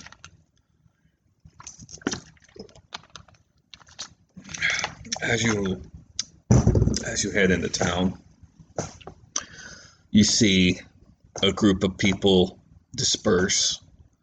You see what looks like a guy all in white kind of shake his head and walk away, talking about I want to ride in with my bandana over my face. talking about nothing but a bunch of sinners. And you see one guy wearing long johns just kind of look down at a drawn pistol with confusion and put it back up and walk away. And then another guy with a shirt wrapped around his arm walk in a different direction. And then just a crowd of people disperse. You see a large black man and a what looks like a gunslinger walk into the general store. And maybe. And you see, as you're sitting here watching this, you see a carriage, what looks like a wagon actually comes up, and the person just like, you would think they'd wait, but when these people are still kind of milling about, the thing drops down and it's got a name on the side. Guy's still currently thinking of the name. You know who I'm talking about. And then you see all this stuff, and then he goes, when you see fire, and he starts laying out a speech talking about, you know, if you ever feel this, that, blah, blah, blah, you know, jibba jabba, whatever. You weren't here for him, so I'm not going to get into all that. And yeah, so yeah, just there's some people around, but they're kind of like going their own way right now. It looks like something had happened, but you're not sure what. And now people are wanting to buy. Looks like they're buying stuff, and one drunk dude looks like he's up there right now. And you do know, though, as you walk down, even though these guys kind of caught your attention, you saw there's a saloon right here. Is that entrance in town? No, it's when you walked in a little bit. Yeah, the reason they're like when the people were, they were kind of almost in front. Is there like a main And then street there's that a goes right down the line? this is the main street, and then there's a general store. Like the saloon's right here, the general store would be like this would be across the street. The general store's like right here, and you kind of just like instinctively had went to go see what was going on over here, but you did notice what looked like might have been stables when you first went in off to the left. Big building with a big barn door. There's a big there. You saw a big field over there too.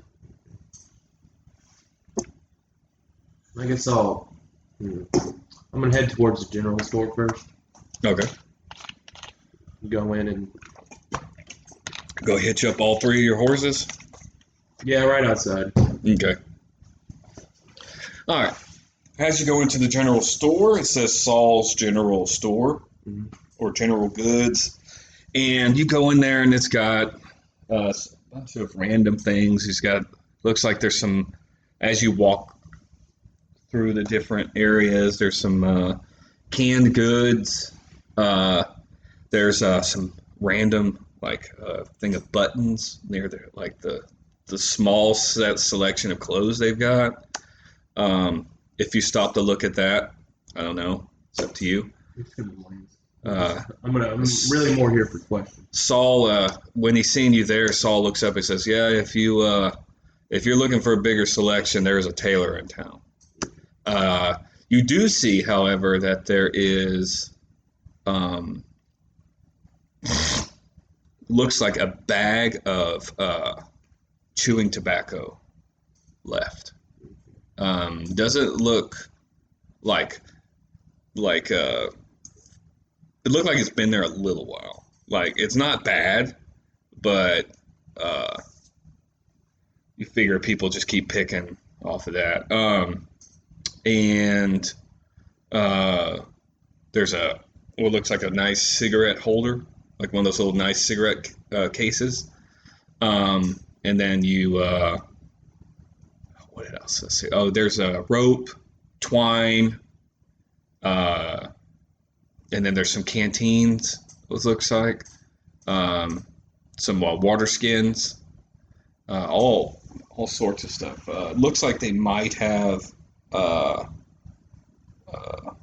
some, judging by what you're looking at, there might be some flint rocks here too, but you don't know.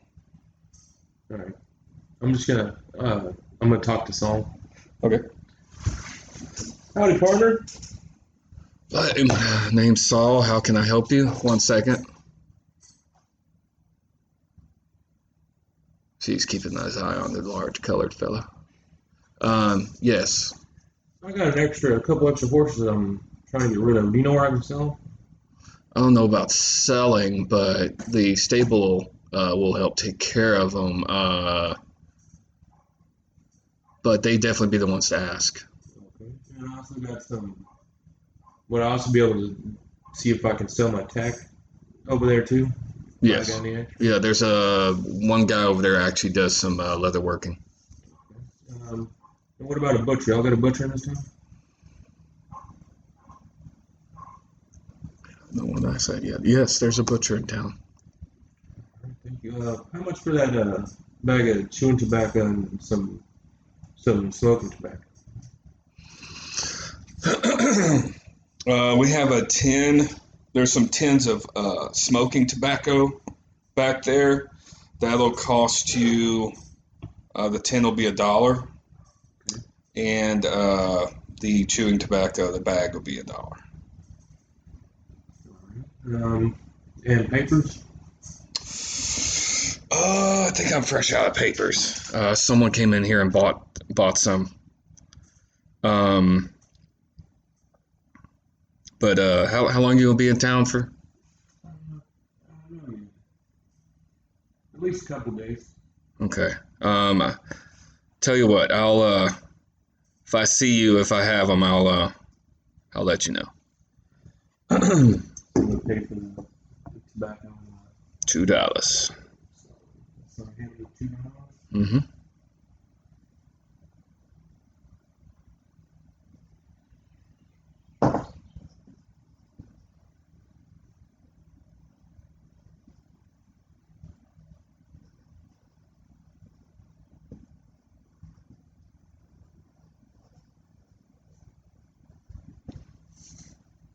So 1 pouch of each.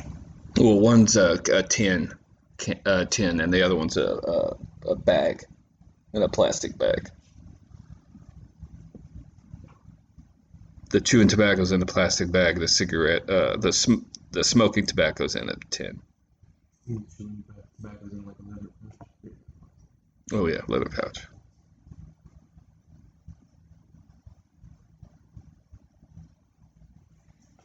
Okay. So now I'm gonna go outside and head towards the stables. Okay. You unhitch your horses, or Well, you just actually, walk over there? I'm gonna go to the butcher first. See if I can't get rid Okay, so the butcher. The butcher's going to. He's going to be okay. You're going to go down the main street for a little bit past the well, which is going to be smack dab in the middle of town, and you're actually going to go. Is there like a town hall or Left. anything, like in the middle of town? Not that you can see right now. And you go to the left, and as you keep going down to the left, you start to see that there's a. It's like an open area. There's a building, but there's a guy clearly on a what looks like one of those big tables out front, and he's just chopping away. And it says Schmitty's Butcher Shop. Or Smitty's Butchery. Schmitty. And he is a very tall, looks like he's got a lot of weight on him. Like he's pretty big. He's like probably 6 foot, but he's at least 300.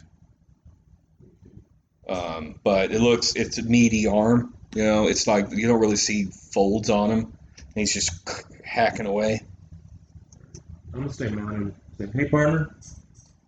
And he's like, "Howdy. Can I help you?" I got this dead calf here. You looking pretty good. Mind if I trade him for some stuff? Trade him? For what? I'll give him the cow and get some fresh meat that's already been cut up and stuff. Good look. He kind of looks at it. He gets steps around his table, walks up, kind of inspects it, lifts it up. Not even really a struggle for him. He's moving up. He See kind if of the skin's loose or he works the wound, looking at it. Yeah, and he's like, okay, I can give you for that. Is this a lot of work? But I don't mind giving you what meat? What are you looking for? About a week's worth of jerky and some maybe the skin if you don't want it. So you want me to turn him into jerky? I'll give them to you. If you already got some, you can just turn him into jerky and keep it. Okay. I can give you 7 pouches of jerky. Okay. All right. And can I get that skin? Yeah. Well, give me. Come back tomorrow evening. Okay. I'm normally here pretty late, but try around 5. Okay. My name's Jeff. I'll be seeing you around. Nice to meet you. I'm Schmitty. So I untie it for him, put it on his table. Yeah. Just head to the stadium. All right. Did you write down your jerky?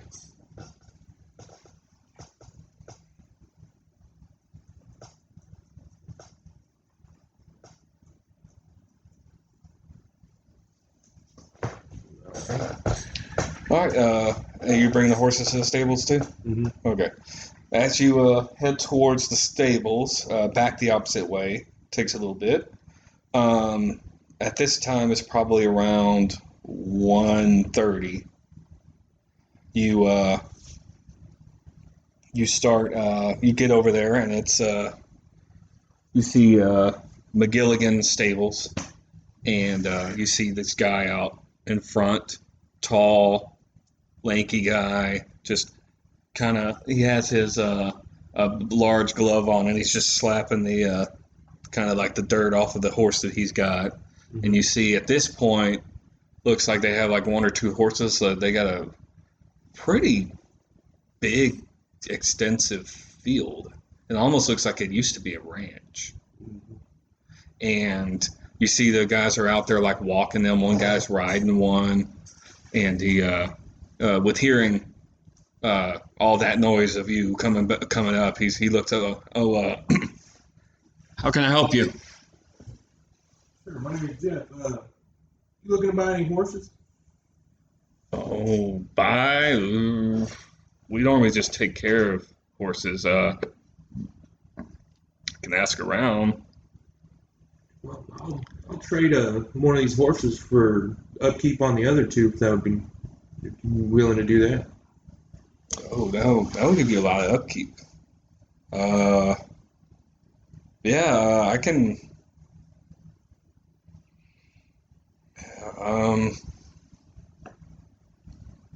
Ow, what the fuck? Fucking leg fucking popped. He goes, I might be able to sell this one to Kachota.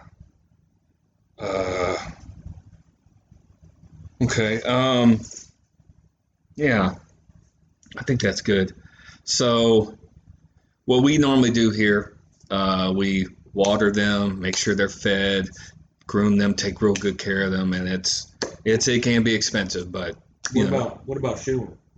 Oh yeah, we do that too if they need it.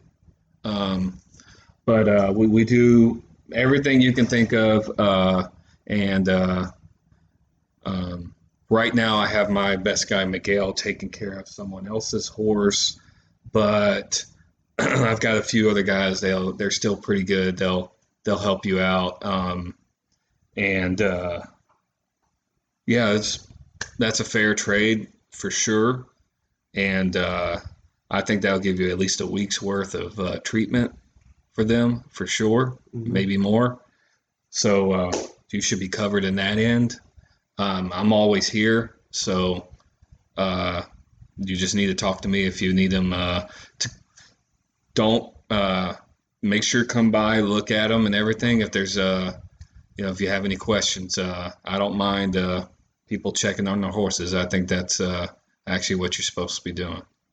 All right. Well, this little skittish one right here is the one I want to get rid of. You might need to break them in a little more, but these other two, I want them kept well good. And you got somewhere I can keep my saddles in here? I'll keep my saddle bag, but my saddle, I want to keep it. Oh yeah, we got storage. It's fine. Okay. Yeah, if you don't want to walk around with your saddlebags, the saloon is taken up. They have rooms available. Thank you. There's a lot to do there. If you're looking for work, Kay Kachota, I just sent I hate to be, I think it's a Chinaman. I sent him that way, but he doesn't take. He's very particular on our kind. To be fair, You don't like the white folk. he still deals with us, and he is a benefit to this town. He helps guide people actually into that canyon right there. Don't think it's cheap, but he's a good guide. He sometimes hunts and gives us Schmitty some meat. He's one of the stranger characters in town, but You say he's a Chinaman? yes, we sent a Chinaman that way. He didn't talk much. And there's the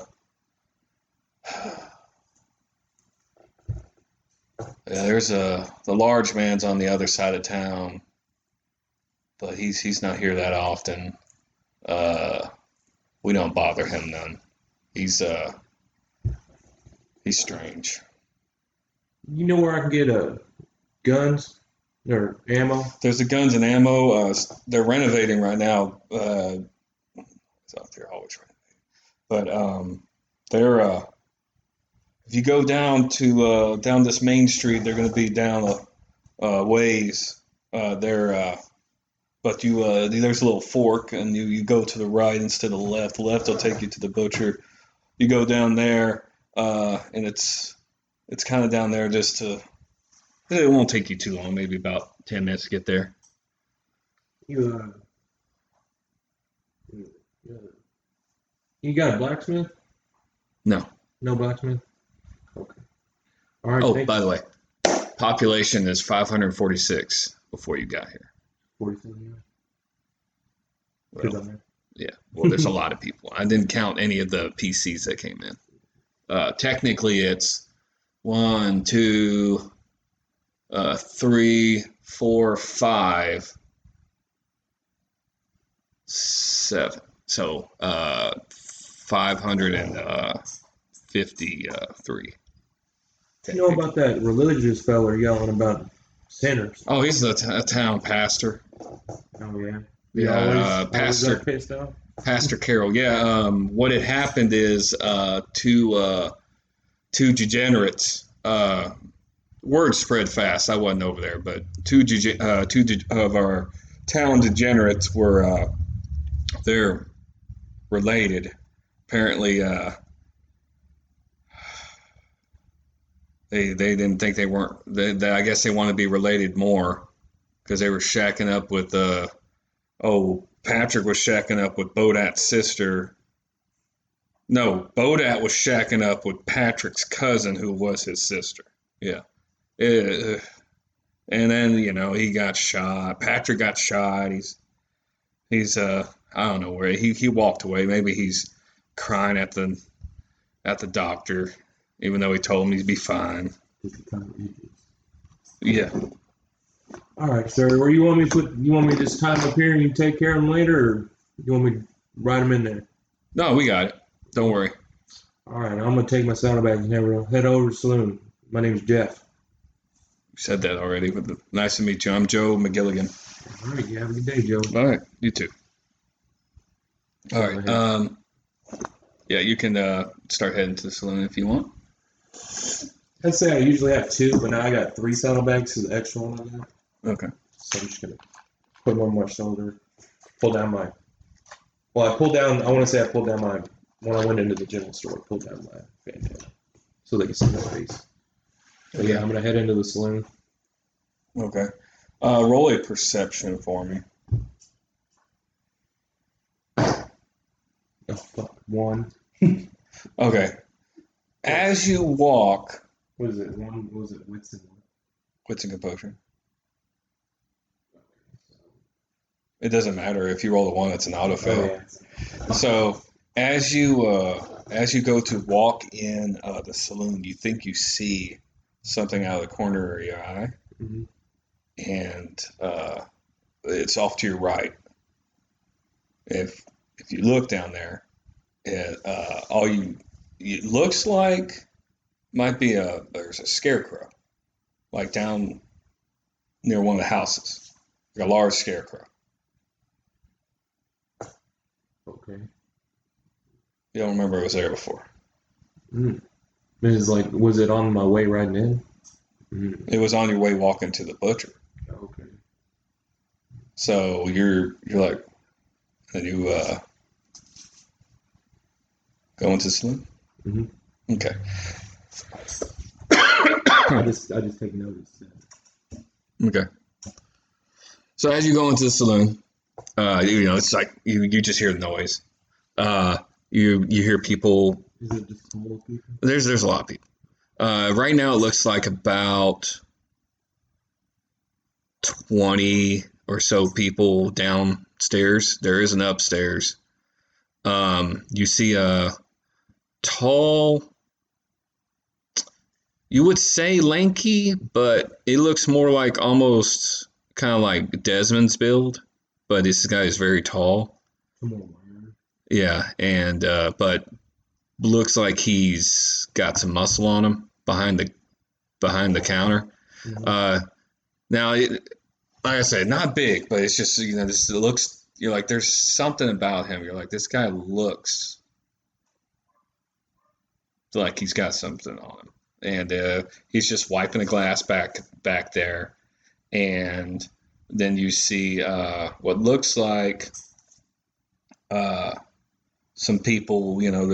They're talking, drinking, and everything, and you see a woman up at the counter talking to the barman, and as you're looking at all this, you see one of the guys from this corner over here walk up and kind of do this whole number, wrap his arm around, and then kind of do this and talking to the girl. And you see the barman kind of look at him while this interaction's going on. But it looks like the girl kind of talks him down, does something, because the guy has looks like an embarrassed look on his face and walks away and sits back down, and you hear one of his friends fucking with him like, I thought you said that was guaranteed. I thought you said that was guaranteed, huh, Jackson? What's wrong with you? And then you see the girl go upstairs, and Tom, that's the barman, because the barman behind the counter looks towards you, and he's like, kind of cocks his eyebrow like, oh, someone else, and he kind of like just looks at you expectingly like, are you gonna order something? Because right now you're just at the entrance, so you would just have to walk about 15 feet to go to the bar. Can I roll another perception check? Yeah. 3, so 10. Okay. One success. It was wits and composure, right? Excuse me. Yes. Okay. I just noticed. Oh, so you do see there's a lot of stuff pinned like around. Well, it's like the bar, like around him. Okay. It almost looks like it's something because looks like it's within reach, like it's something he keeps track of. Mm-hmm. You see, there's a newspaper up there a bunch of looks like articles. It looks like you can't read it from any of this stuff from here though, but it looks like there's it's just more like some stuff like he kind of goes above and beyond of like knowing what's going on, like as far as like the whole bar trying to keep information type thing. Other than that, everything I gave you already. Okay. That's the only extra detail you notice. Well, I'm just gonna make my way to the bar. Okay. Not to bump into anybody or anything. Right now, people aren't too hammered. Okay. So yeah, just straight forward to the bar. It's just one person kind of just like as you walk by, because he sees that you're kind of more of a older, distinguished guy, but looks like you can carry yourself. He kind of just nods his hat to you. And anyway, you talk. Tom, barman looks up and he goes, "Hey, I'm Tom. I run this establishment. How may I serve you?" Looking for a room. You got any available? Yes, I do. We have. Would you like me to tell you everything that we do here? Sure. There's a lot of amenities. This helped since the town has grown up. I wouldn't say the right word. I wouldn't say taking advantage is the right word.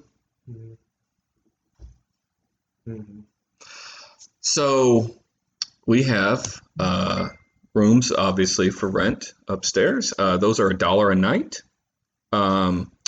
When you each day that you come back downstairs, and if you're going to leave this saloon, I'm going to need that key.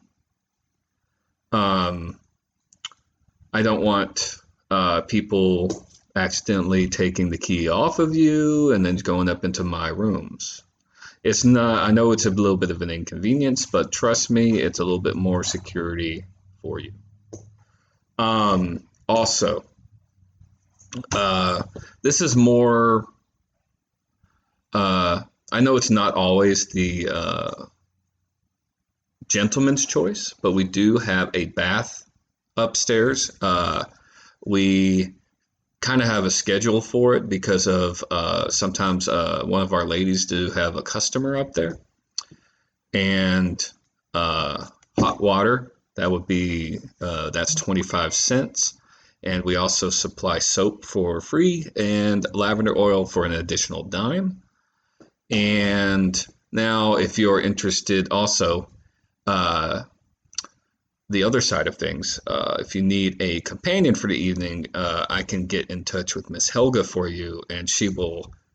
She doesn't do that anymore, but she is in management now, and she has a lot of clients. No, sorry, a lot of Merchandise. You could say that. And I don't know her prices. I run my thing. She pays her way, and I let her do her thing. Also, Do I have a knife? huh? Do I have a knife? Oh yeah, I gave you one. Okay. Also, I am obliged to let you know that gambling does open up around 6 around here, and it goes on throughout the night. And we kind of shut that down when breakfast starts. But generally, people play a 5-card draw, Texas Hold'em in Omaha. Seeley, I can teach you any of those if you don't know what they are. I know you know what Texas Hold'em is. I know what 5-card and I don't know what Omaha is. Omaha is basically you still have the river of Texas Hold'em, but if you get drawn, you know how you normally get 2 cards, you get 4. Okay. So you don't pull from all 4, you can only pull from 2, but it gives you more chances. That's if we ever actually do sit down and we're going to play cards, but we don't have to do that. I only mention that because Jesse said he would like to play one session where we actually do sit down and play cards. So when we do play, I mean, I can still gamble. Yes. Okay. But when I gamble, we're not gambling for dollars, right? It's all like nickels and dimes. It's whatever people are trying to do at that table, although it is probably regulated. Yeah. I'm pretty sure there's probably like a couple tables going on. No. No? Just one? There's a lot. There's just tables everywhere. People are playing. This is I made it where people can earn some money here if they want to gamble. Now I made other ways too, but it just depends on how many are available. What did you say your name is? Tom. Well, Tom, what time is it right now? It's about 2:30. All right. Well, give me a room. What'd you say? It's $1 a night. I'll take 2 nights. Oh, we only we do wait. Yeah. I'm trying to remember exactly how I told that to Jesse. Yeah, that's fine. But we will I'm going to expect that money up front if you're doing 2 nights. And yes, $2. Like I said, if you do need the bath, let me know, and then we can get one of my people or whatever to make sure that no one is using it. Sounds good to me. And also, it can go beyond the hour, but typically 2 hours for that. standard. Fine. Which room am I in? You are in room 7. I need to start keeping track of this because Ginger is here.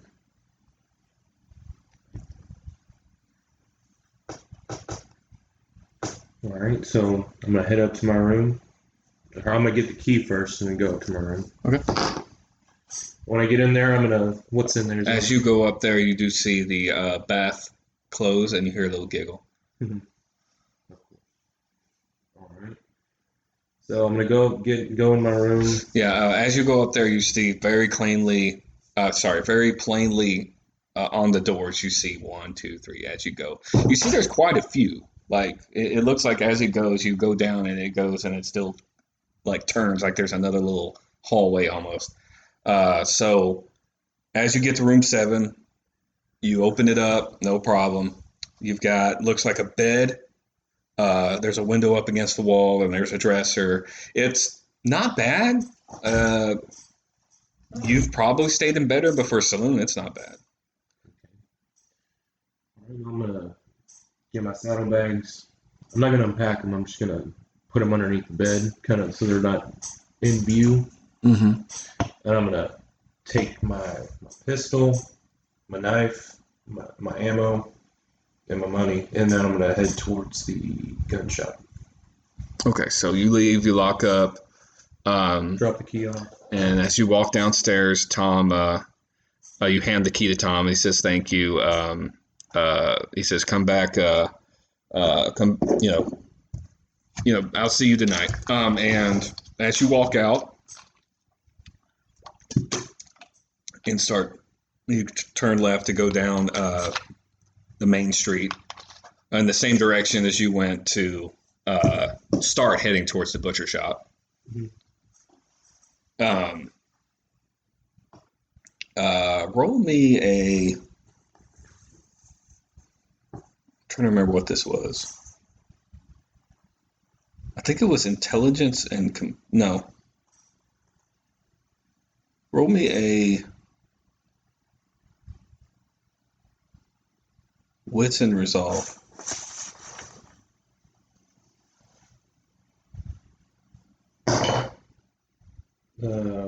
12.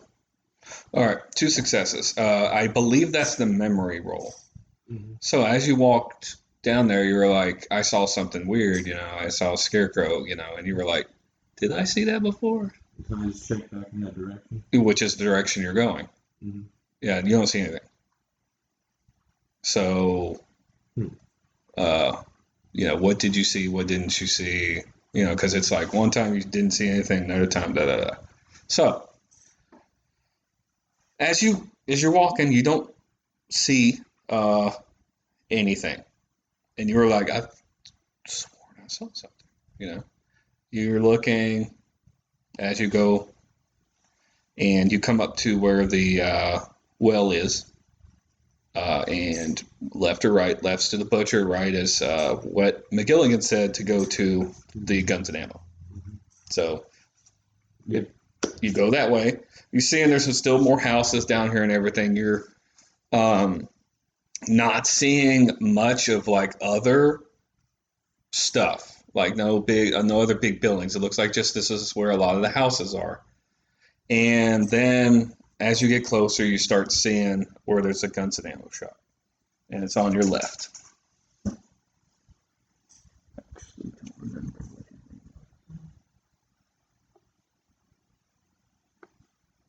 I don't think I gave him a name.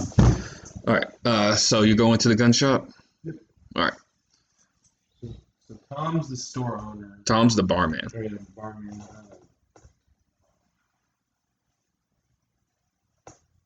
What was the stables guy? Joe McGilligan.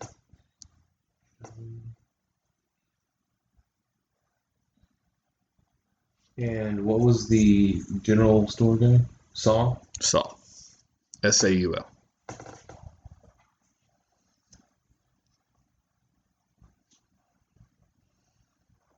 Alright. Alright, I'm gonna go into the gun shop. All right. See, do you know his name? Or no? I'll double check what his name is, but we'll say for now his name is Timothy. All right, so behind the counter is a... Oh, no, I know what I named him. Oh, wait, no, I didn't. All right, so... Yeah, I'm going to have to check. Timothy Gun Store. All right, welcome to my store. How can I help you?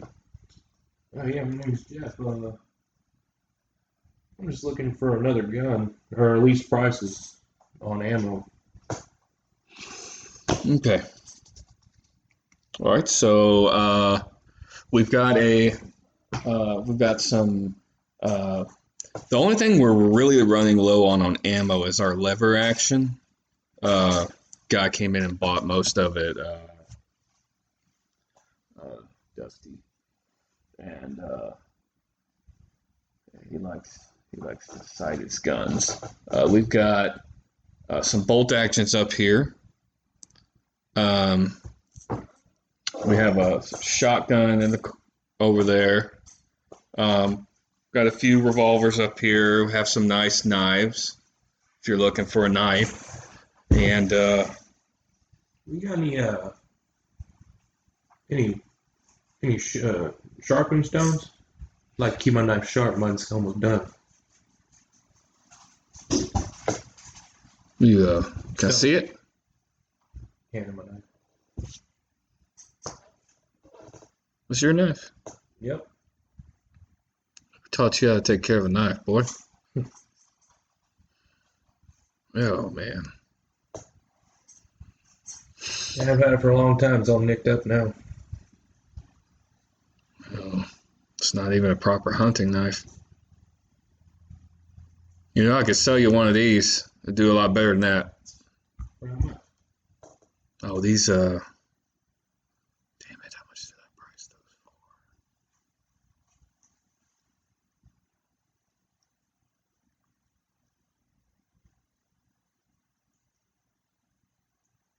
for? Oh, yeah, I remember. I've got these nice ones here. The most expensive is our Daniel. What did I say it was Daniel? I think I said it was. I think it was Bowie. No, I think I said Daniel Boone, but maybe it was a Bowie. We have a Bowie knife here with a fall pearl handle for structural reasons. But this is a very nice knife. This is $6. I don't need nothing fancy, man. I just need something that will give me. Well, you look like you're a meat eater, not no fish. So you don't look at these fillets. We've got a nice hunting knife here. That's $5.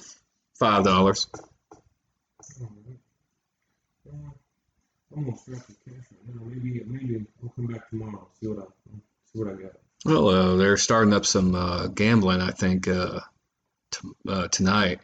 I mean, you look like you might be kind of tough. They're also starting. If you ask the right people, they might tell you where a club is tomorrow. Club they don't talk about. Thank you, sir. Well, I'll see.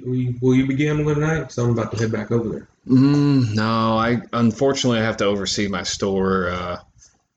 I've been doing inventory the last few nights.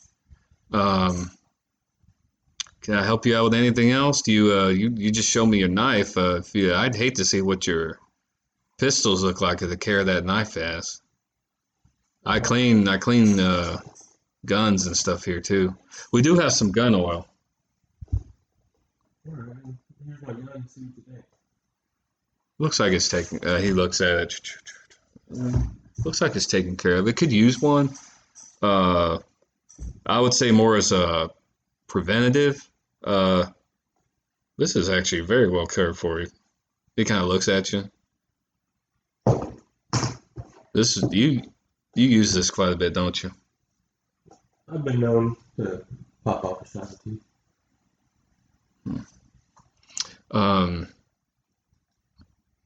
He goes, I don't see many cowboys take care of these guns like that. He goes, I can get you some gun oil. Looks like you know how to take care of it yourself. Do you have crafts? Yeah. Yeah. Looks like you know how to take care of it yourself. Yeah, but gun oil ain't cheap either. But I got small containers for about $2. Those will get you about a couple cleanings. But we got the big canisters over there for about $8. But those will last you a while. Yeah. I'll see what I'll check you out tomorrow. I'm gonna go gamble a little bit tonight. See if I win anything. What's your poison? Or what's your favorite? I know you got a revolver. You have another one you want to play with? You know, say you strike it good. I've got a nice bolt action back there for $8. I'm not too good with long rifles. I'm more of a handgun kind of man. Okay. Alrighty. Well, I look forward to seeing you in the next coming days. Good luck tonight. Honestly, if you know how to gamble, you know which tables to look for. Some people they don't play no good. You know, there's a lot of regulars, and you know people come in, people that you know hadn't been here before. They come in, and some of them are good, some of them ain't. But if I was there, I could help you out for a cut. I mean, we all got to make money, but you know, I'm not going to be there. All right, Timothy. I'll see you tomorrow. Alrighty. So, as you head out, you hear what sounds like a commotion off to your left, further down the way you were going. You hear something. Sounds like muttering. You know, where you can hear. You basically get the sound of like a crowd has gathered. Mm-hmm. You can hear some people saying stuff, but you can't quite hear what's going on. Okay. Oh, I forgot to tell you something. I'll tell you when you get back into the saloon. So, is it around the corner? Did I hear the commotion or whatever? All right. Well, I don't want to just walk out in the street. I'm just going to walk up to the corner and check it out. It looks like as you walk down and go around the corner, you see it continues on for a little while, and then you see what looks like the outskirts of the town. And people have gathered about 50 yards almost away from the town, but it looks like what you can see is there's at least 20, 30 people there, and they're all looking at what you can't quite tell what it is yet, but it looks like a small building. And you do see somebody walking down the street coming this direction with purpose. I'm gonna walk towards is it a gentleman or what looks like a gentleman? As you walk towards him, you think you saw him. He looks familiar. It looks like you saw him earlier. You can't quite remember where you saw him, but you look up and he the way he's dressed, it looks kind of like just normal outwear, but it looks like he's trying to get somewhere. Looks like he's trying to get somewhere over there in a hurry. And he looks at you as he passes and he goes, you coming to see it too? You see what, partner? That's Doctor. Oh, doctor. Sorry, partner. He says the body. Come with me. Everybody's looking at it. Might as well. And he starts walking. He's walking pretty fast. I'll keep walking. All right. As you go, roll me a perception. 14, I think. 3 successes. That seems to be your favorite one.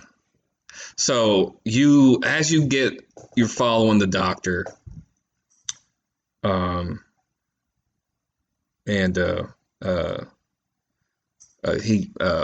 Before actually he asks you, I haven't seen you before. What's your name? Yeah. I'm Clayton. Nice to meet you. Hope you ain't causing no trouble. I'm booked up as it is. You the doctor in these parts? Yes, sir. You said Clayton? Yeah. And as you you rolled the perception. As you look around, you see, like I said, there's about 25, 30 people. You see in those group of people, you see a bunch of people you haven't seen before.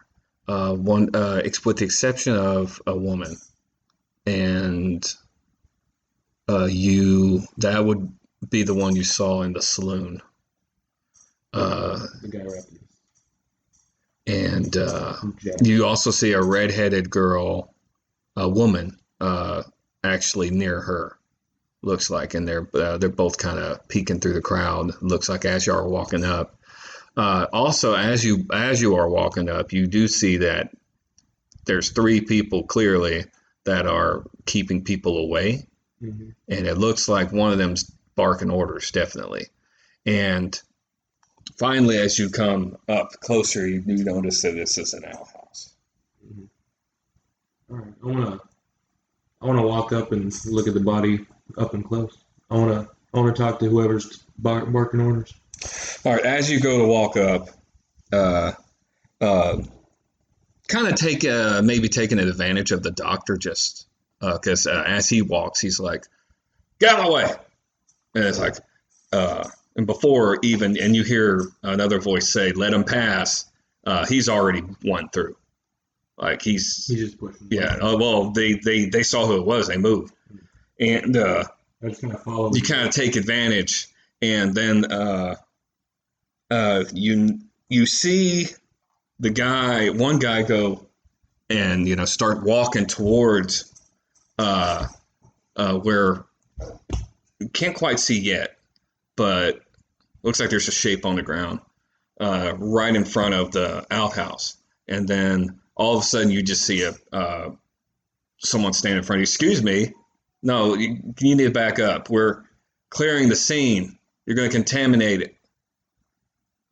Is this the sheriff or something? Do I see a badge or anything? You see a badge, but it does not look like a sheriff's badge. You law boy? I'm deputy boy. No. Deputy boy. Okay. Well, my name is Jeff, Deputy boy. I used to be a Texas Ranger. Might be able to help you out. And he goes, But I didn't say that like too loud or anything. I just took like me to him. You're trying to convince him? No, I'm trying to not let anybody else know I'm an ex-Texas Ranger. I'm just trying to keep it between me and him. Okay. I don't need to convince him of anything. I just want to see the body. All right. So if you're trying to be quiet, do a manipulation stealth. 0 stealth and 2 manipulation, so 1. God. Fuck. I got a 5. You didn't roll a 1 though. No, I got a 5. Okay. So, he doesn't look convinced, but you did. Not very many people are gonna throw around Texas Ranger. Okay.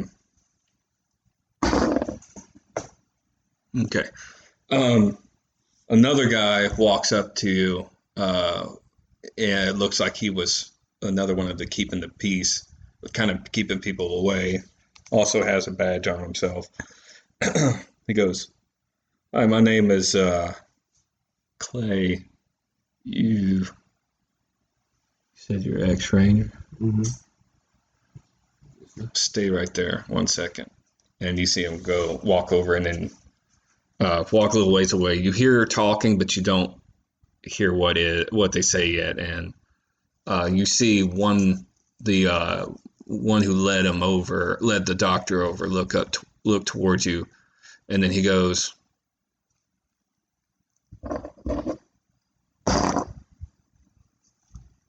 and he walks kind of around where the other guy did, kind of right in front of where the doctor is, but blocking your sight. And he Tells me to come on. Mm-hmm. Okay. So I go over there. All right, and he goes, "My name is Sheriff Jefford. I hear that you're an ex-Ranger." Yeah. Jefferd.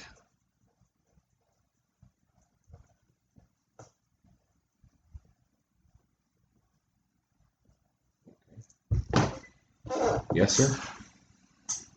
I am an ex-Ranger. Recently retired. You've messed with crime scenes before? I've been in a couple crime scenes in my day. You do realize you mess up my crime scene, you do anything that I don't like, you're spending in the jail tonight. However,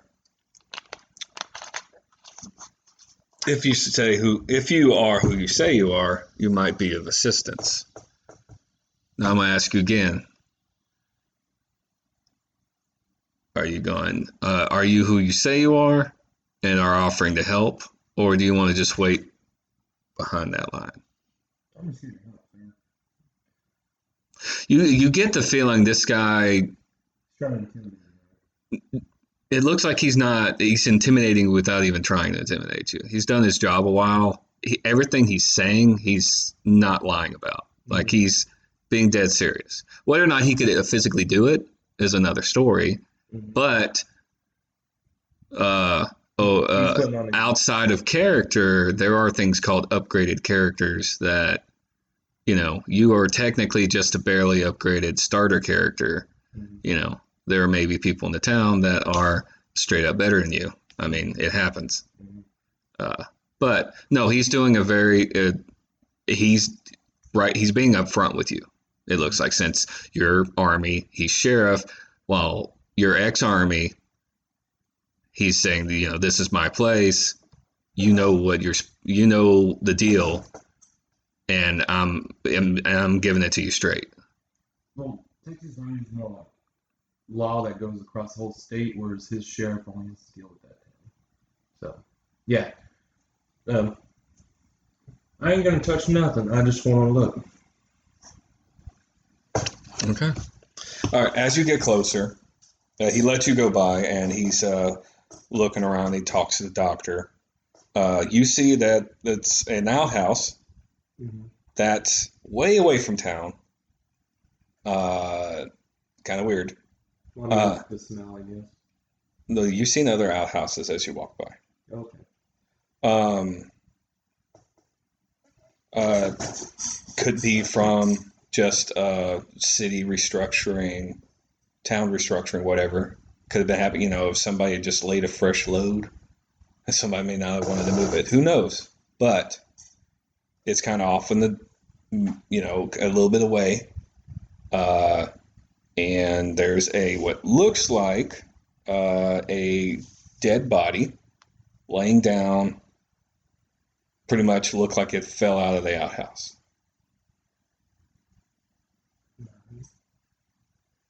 I'm going to inspect the body. Should I roll? Okay, do a wits investigation. Yes, you're going to have to roll because you're not doing a perception anymore. Wits investigation. Investigation's up top. I got 3 investigation, 4 wits.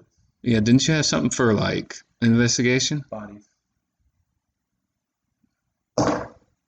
8. So 15. Good. So 3 successes. 17 would have gave you 4. It's fine. Did you add 1 for the bodies? Yeah. Oh no, do I? Well, I mean, I have 3 for investigation. Do I get an extra 1 for the body? Yeah, so it's 4. Yeah. So that would be 8 to 16. Okay, yeah, still not quite. Oh well, it's fine. So you see, as you go up, you start looking at the body.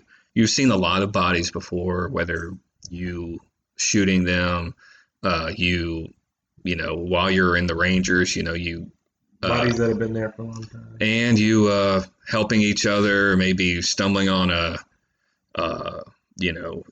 group of Rangers who got flanked, all sorts of stuff. You've seen plenty of dead bodies and live bodies, or hurt bodies before. Now, you're looking at it, and this is definitely a body that's been dead for a while. As you're looking at it, pretty much when the doctor, as he chimes in, you kind of like thinking, yeah. He says, I reckon he's been dead about at least 2 weeks. Oh, man. Yeah. And it ain't the shitter. It's him. He smelled bad. It's roasting in there. Looking like died from dehydration. Sheriff, anybody know this man?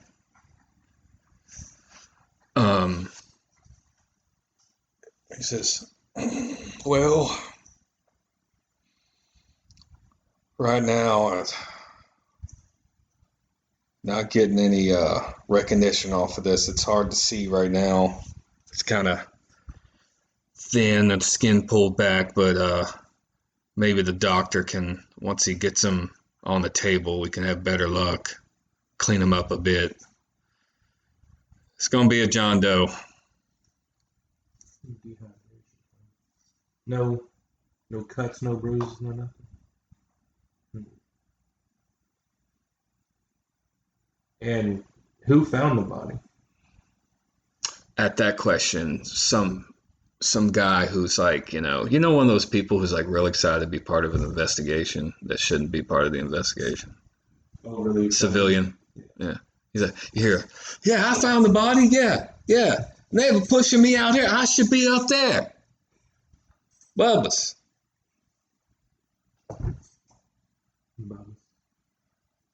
That's who found him? Yeah. He's not been drinking too much, but So I'm gonna walk over to Bubba's. okay. Hold on. I don't want him getting close to the body. He don't need to be over there. Okay. At this point, you notice that there's not as many people here. Mm-hmm. Some people walked away. All right, Bubba. He's got straw-colored hair, long. He's a lanky fella. Not quite as tall as you, though. scruff on his face. Little dirty, but nothing out of the ordinary. All right, Bubba. What were you doing when you found the body? Oh, I was needing to take a shit. And when you opened that door, was it just leaning up against it, or what? I was trying to. I pulled on it once, and I was like, well, nobody uses it, so maybe it's warped. I pulled on it again, and damn near fell on me. Stunk something awful. I thought it was just a shitter. But I should have thought different. Nobody uses this one. All right, Bubba, come over here and stand next to the sheriff with me real quick. Step away from the crowd. Okay. So you walk over there with the sheriff, and sheriff looks up and he goes,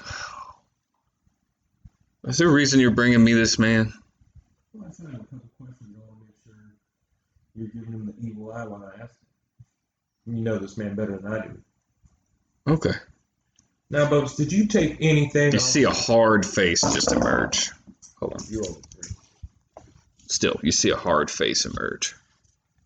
He's about to bust out that fucking new kid with the... Not quite. But you see a hard face emerge. But go ahead. All right, Bubs. Now, when that body fell, did you take anything off that body? No, I didn't. You didn't touch it?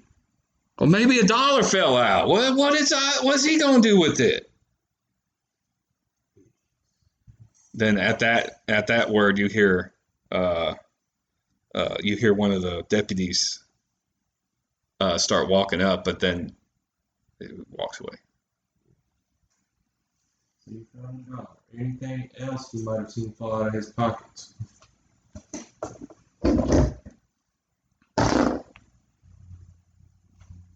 No. No. Look at the sheriff. You think he's telling the truth? All right. He's straight up telling it.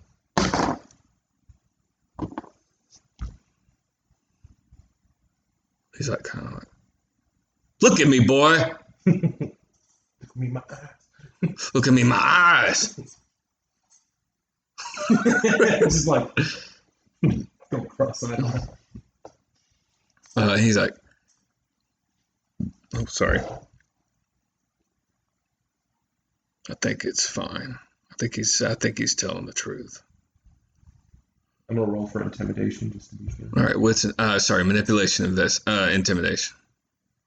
Oh, no. Presence intimidation.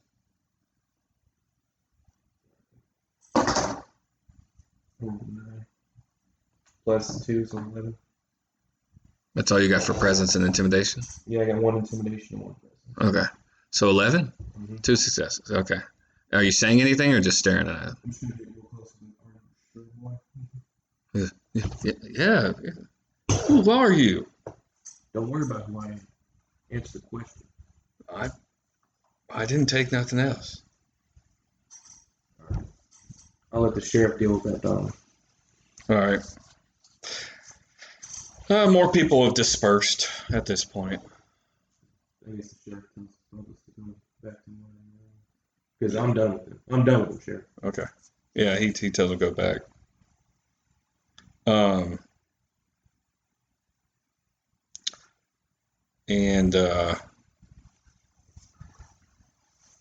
yeah, you can look around. You see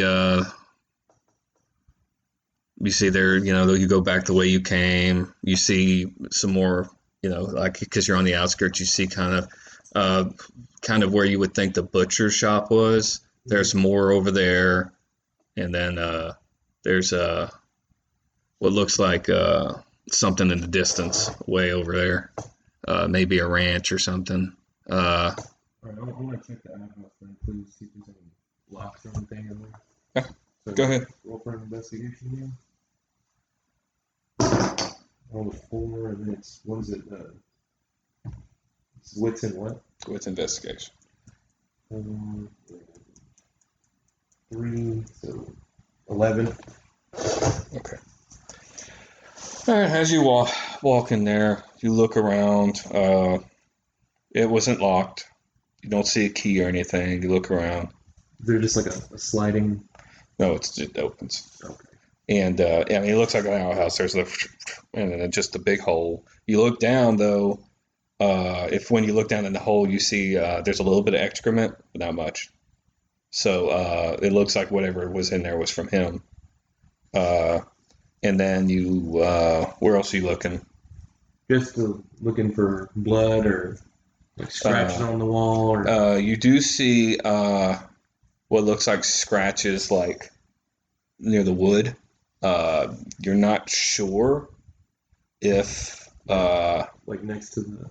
yeah, but you're not sure if there is if it's scratches or if it's just the worn of the wood. But if you want to investigate further, roll again. 15. All right. With 3 successes, you do notice that it looks like you see a fingernail. But that's it. In the wood or like. Embedded in the wood. Go back to the body and ask the doctor to check the fingers for me. See if he's missing. He's not as abrupt and like he was earlier because he had to be somewhere.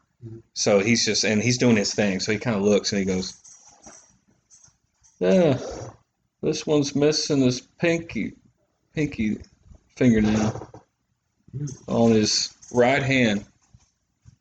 I'm gonna go to the sheriff and tell him. Well, at first I thought it might have been the body that was just moved in there, but it might be that he died in there. Doctor said I found a fingernail in there, and doctor says he's missing one. That's weird. Yeah, you would figure somebody would hear him screaming. It's true. Roll a composure for me. This is kind of strange, so roll a Composure. just composure. 9. All right. You kind of felt what felt like a chill, but you shake it off. You're like, I'm doing my thing. I'm fine. But This is definitely weird. yes. And so what scarecrows?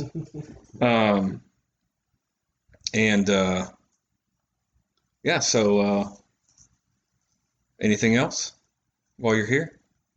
That's all I saw. That's all, Sheriff. I wish I could tell you more. All right, well, I'm glad I brought you in here. I don't think I would have caught that. All right, so did you just arrive today? Yeah. Rode in with 3 horses after 2 bandits tried to take all my stuff. I didn't kill him though.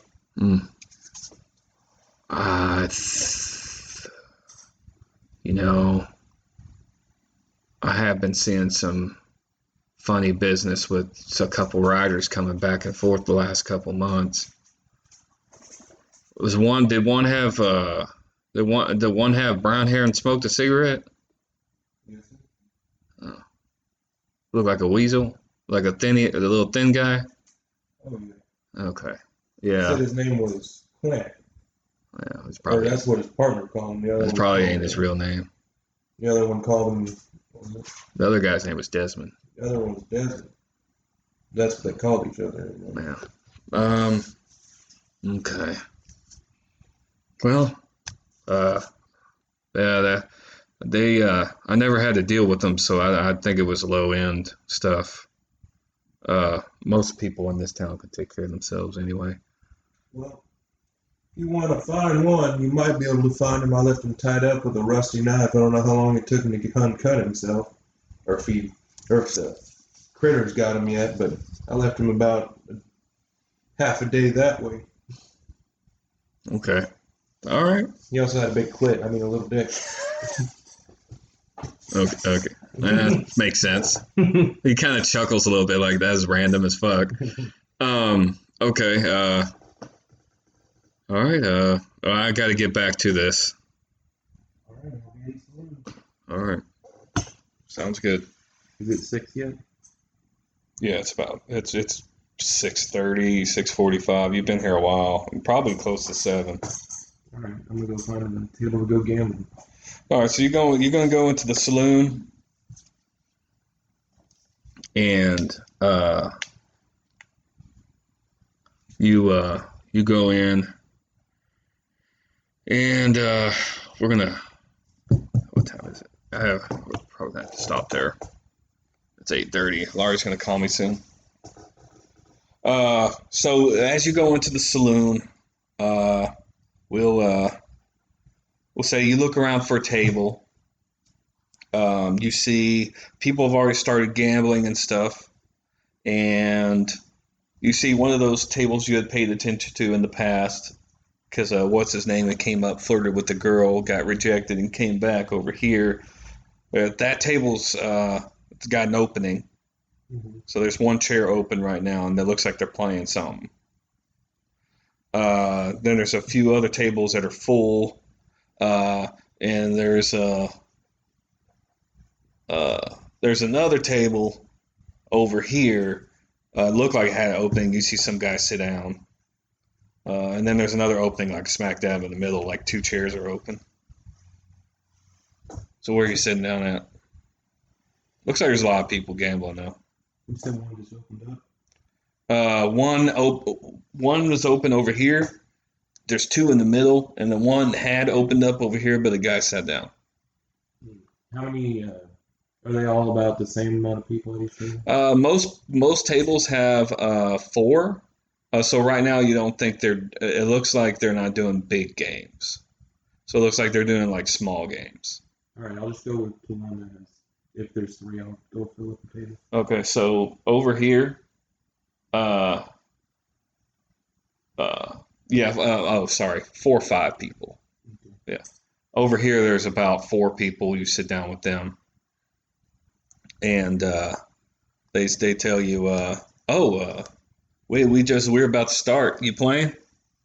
Yeah. Oh, and this is Are we trading, dealing? Is that how it's working? yeah.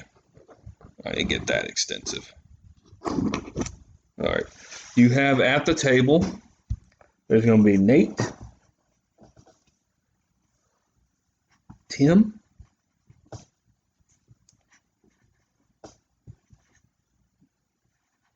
some guy named Bear, and a dude named Wyatt.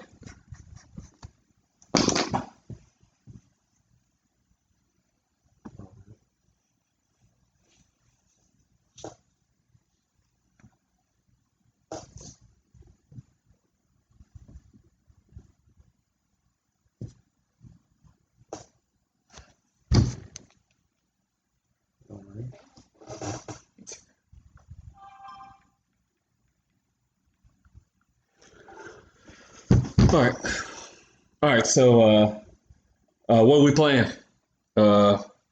It doesn't sound like someone says something immediately. So you sound like it seems like they're kind of getting the feel. So what do you want to play? Let's start off these. Let's play some Hold'em. With that, Bear says, "Yeah, that sounds good." Wyatt says yes too, so they go ahead and just start it.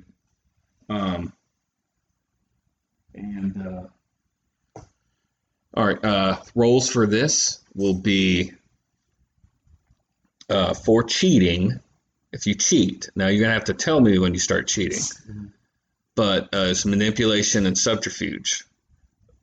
But normally it's wits and subterfuge. All right.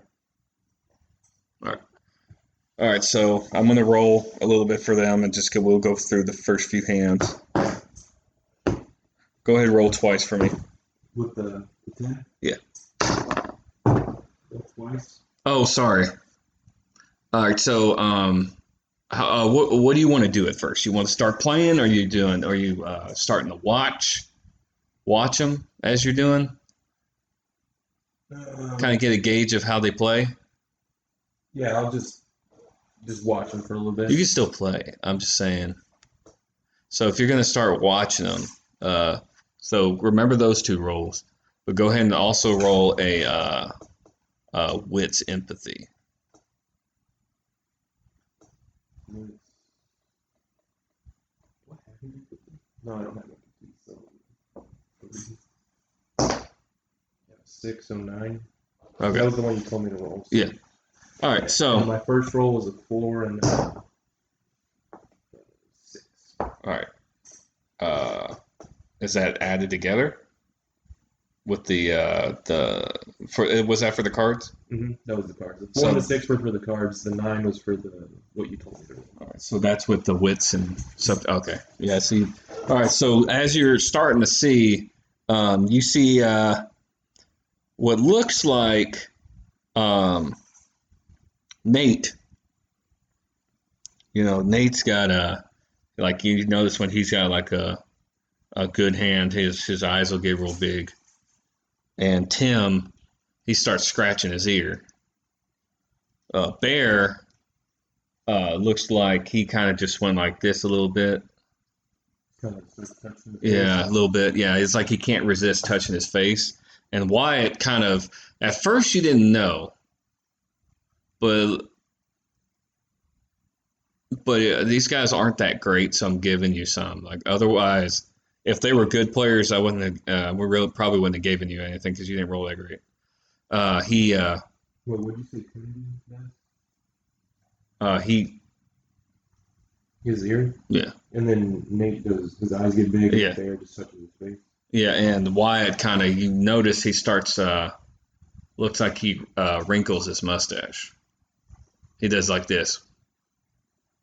Like a little bit like that. It's hard to see because you don't know if he's got like something in his mouth too. But you finally figured out that's what he's doing.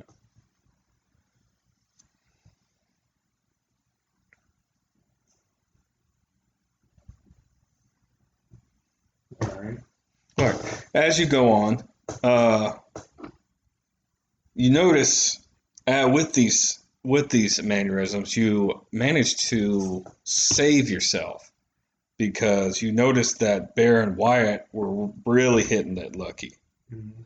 So you were folding fast, doing some easy gauging of like how they're doing.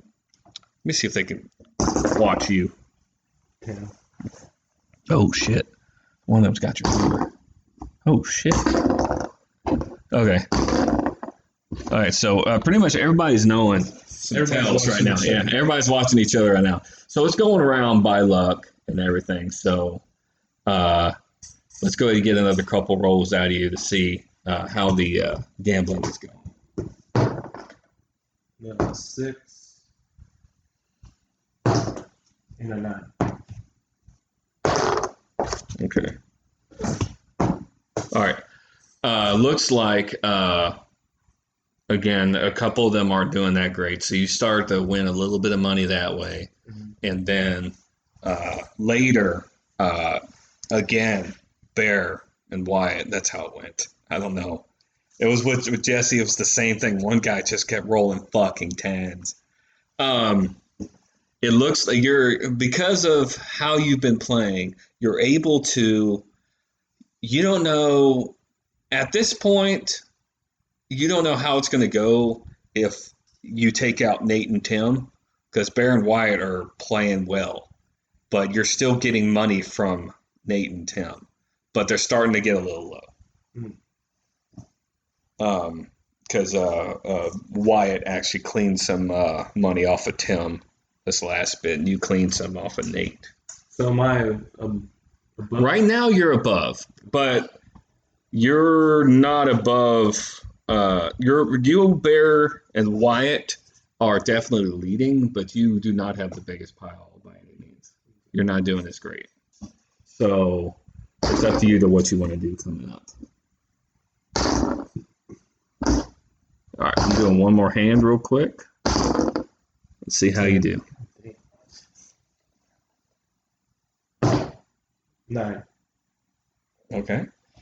So again, it looks like this time though you do manage to what was?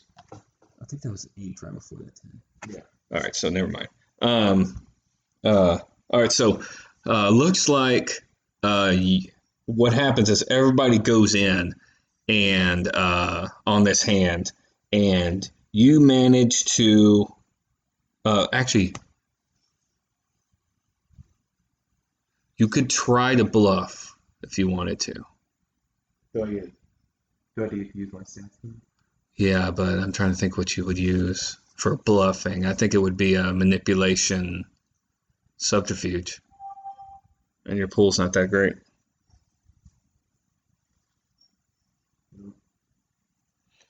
So, you have a choice here. It looks like you can tell Nate and Tim don't really have a hand. Bear looks like he has something. Wyatt, that mustache is just twitching.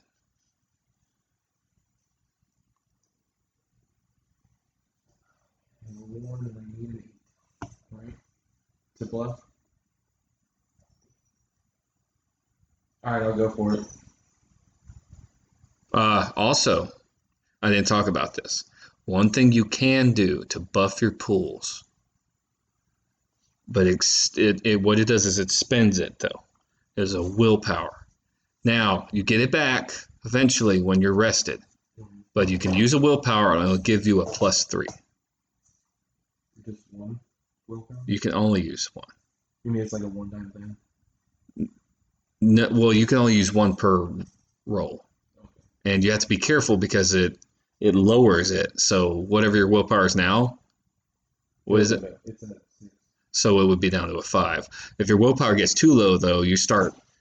When your willpower gets low, you start being where you cannot get up. Like you can't go on. So you actually would like almost make your character literally have to just sleep right there.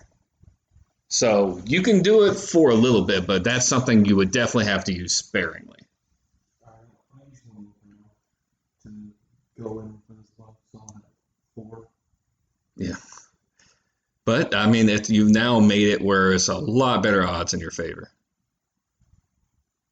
9. Look at that. You had the heart of the dice. So 13. 2 successes. Yeah. Unfortunately, we're going to see if, because Wyatt is the one. So right now, what it came down to, let me explain It's just this. me and Ben. No, what happened is Nate went in, Tim went in. They're like, fuck this, whatever, They went and bluffed, but y'all three immediately seen that they were all bluffing. Bear, you like, something tells you, you're like, I think I can beat this guy. Wyatt, however, looks like he has something good, and that's why you went and bluffed. And because he knows what he has, he's going to be like, he's going to try and see if people, if he's like, he's trying to look through your bluff. He's going to try to see if he can, like, see if your tail's popping off. Damn. Hold on, I'll give you a break. That hit like 3 times. What is it? Is it another 10? I heard it roll up under the bed.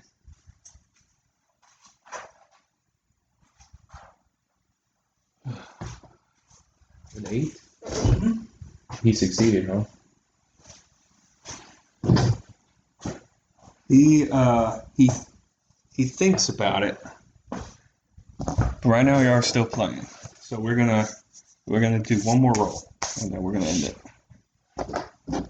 So right now, you are trying to finish this hand off. Mm-hmm. So, you choose what you're gonna do. You keep it bluff it up again, you can bluff it up again, or you can try to just play.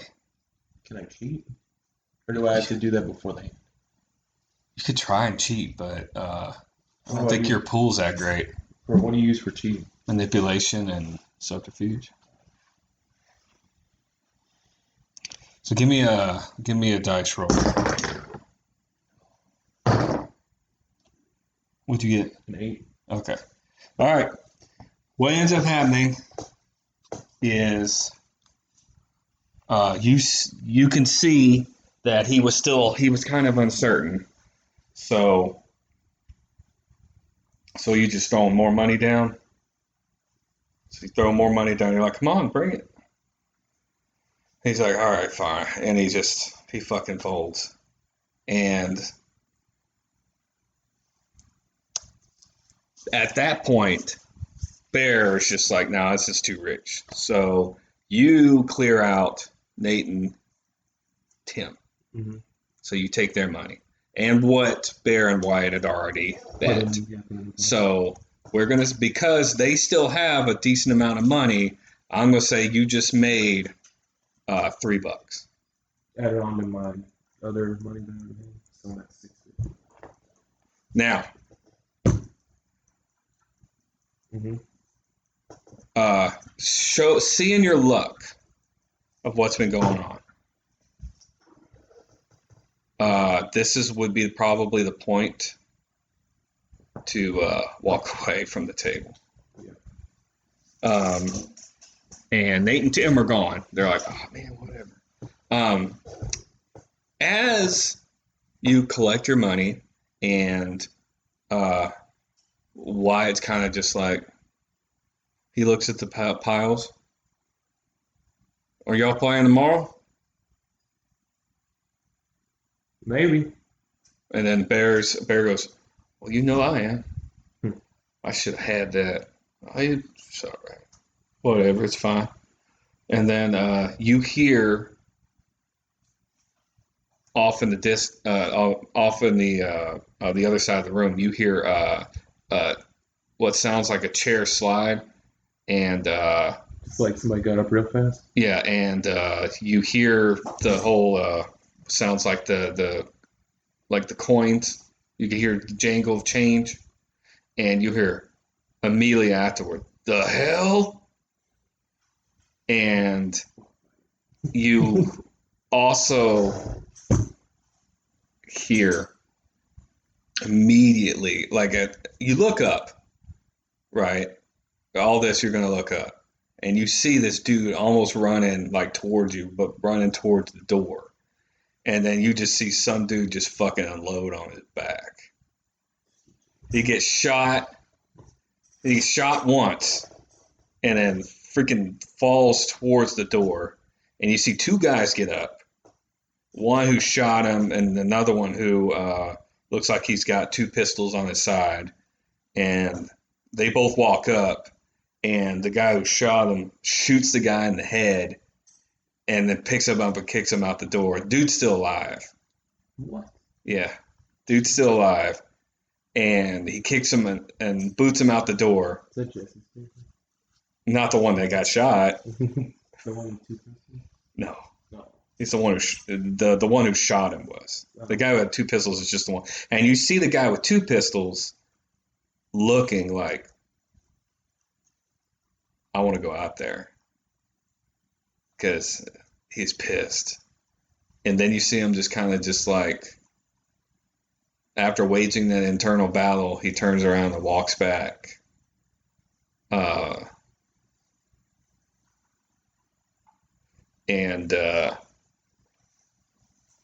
then kind of you also saw Tom. Tom had spoke up, and he's like, the sheriff can take care of that, basically giving Jesse's character, but this gunman an out. Mm-hmm. It's like, you don't have to finish him off, and that's why he kicked him out the door. So you see Tom start to he talks to someone, and they run out. One of looks like this kind of dressed almost like him, kind of nice and everything, and runs out the door. For the sheriff? Maybe. Go fuck that body. Yeah, so I hear like wet sounds coming from like, what the fuck? at this point, it's about 10:30, 11 o'clock. Okay. Yeah, I'm pretty sure that's good for a night. Win $3. Yeah, that's pretty good. All right, so you're going to go upstairs? I'm gonna go to Tom and be like, I want a bath. Okay. He will tell you there is somebody in the bathroom right now. He said two people went up there earlier. Was it 2 ladies? You asking me or Tom? You, You asking me or Tom? Tom. He goes, why, yes, that's... Did you... Oh, you must have seen them walk away. Yep. Hmm. Well, when they're done, let me know. Well, they have an hour. All right, I'll be in my room. Okay. After a bit, you hear a bunch of doors closing and stuff. Then you, because you will have to... Are you getting the lavender oil too? No, Just the bath? Okay, so take 25 cents off your thing.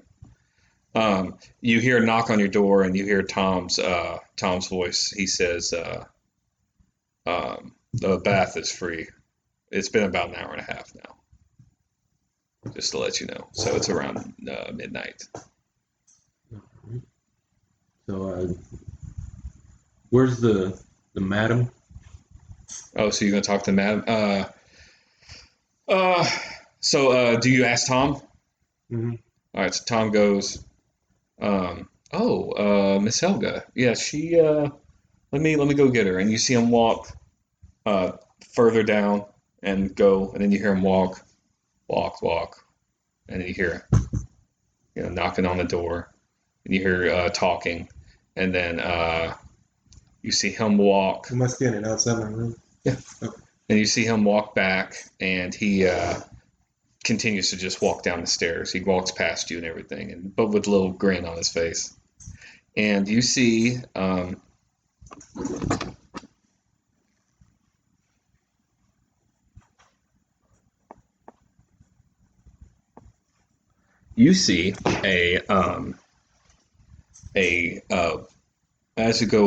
as you hear footsteps go around the corner. You see a large dress, but the first thing that you see as you hear footsteps come is a bosom.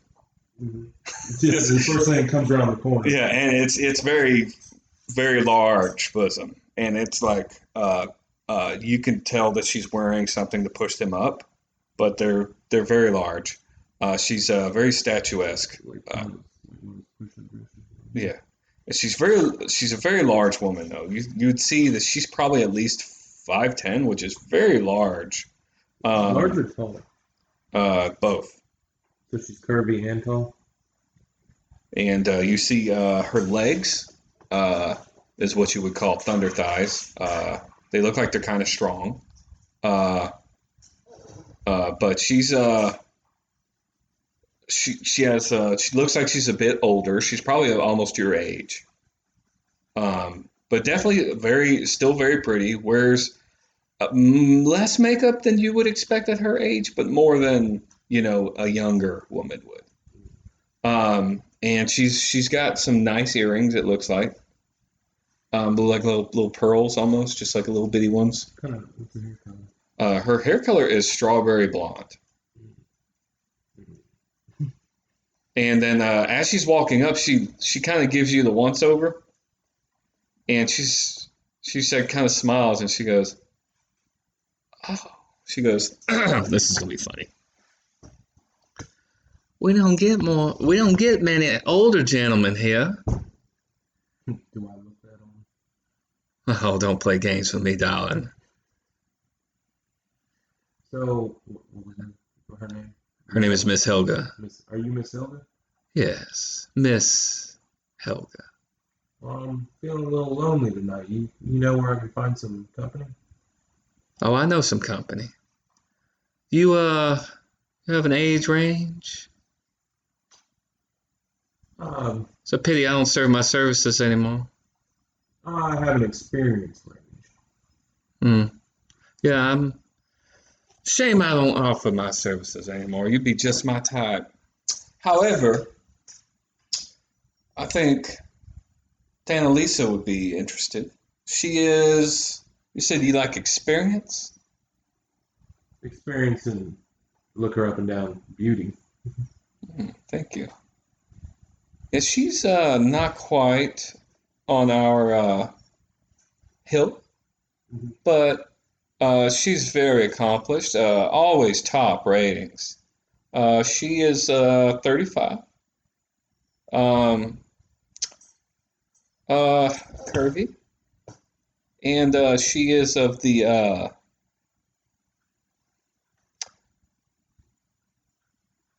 people are curious. So she has more clients than you would think. She is a child from a colored and a Indian, and she got the uniqueness from that. Pity, you say you still don't give out your services? Not anymore. Now, Because I'd be willing to pay extra for that. well, there's nothing like a proper date. I don't. Now, if you want that, we can talk about it tomorrow when I'm not working. But I'm working right now, and I got to pay my girls. What did you say her name was?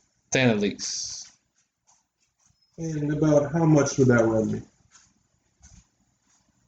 Mm, she's she's charging more than she used to years gone past. But I think you can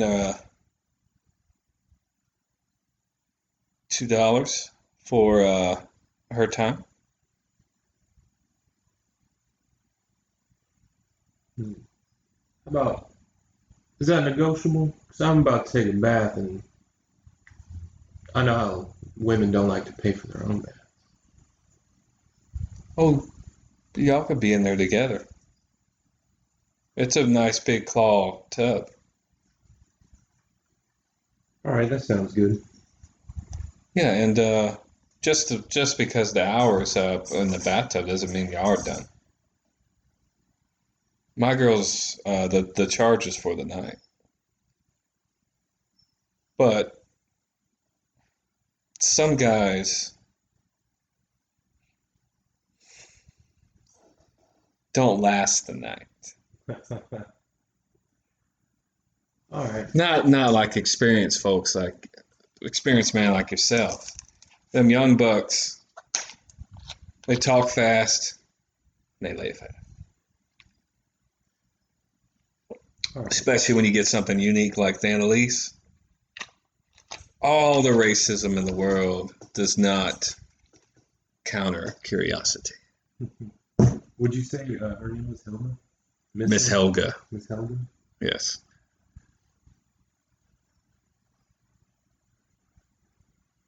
And her What? her girl's name? Thanalise. Just do THANALISE. I was fucking with Ginger, man. I was saying, okay, all right. And I was acting like I was gonna make it instead of fade to black. I was gonna be like, all right, we're gonna blow by blow into this shit. All right, let's start rolling dice. All right, so you lost $2. Give it to Miss Hilda. Mm-hmm. And then you see Miss Helga. She says, would you like to wait for her in the bath or walk in together? Oh, I'll wait around that. Okay. She's used to that. It's fine. So she walks away, and you can go get in the bath. And then, I want to tell her to give me about 10 minutes. okay. You get a little quick jerk off. No, just get like wash off a little bit. All right. So as you're waiting, you wait about 10 minutes. You hear some more doors closing and stuff like that. And you hear a light rap on the door. Tom comes in. He goes, I heard you like your dark meat. He's a white dude. You're like, why is he grabbing his dick like that? And Good thing I got my pistol with me. Bam! And he goes, "Bam!" No, Just wake up with a muscle. it's like he just dislocates your jaw with that shit. My call doctor. So as you're sitting there, and the door opens up, and you see what not quite as tall or wide as Miss Helga was. She was Miss Helga was definitely a woman you could hold on to and just hit as hard as you could. You think, and she'd give as good as you could get. This girl, she seems to be almost as tall as Miss Helga, although you didn't notice if she was wearing heels or not. But she looks to at least be 5'9", 5'10", and her face is oval shaped, and she's got with those bee-stung lips, very full. But not like a very wide mouth, but just It's like a pucker, almost pucker. not puck. Well, yeah, that sounds bad, but you know what I mean.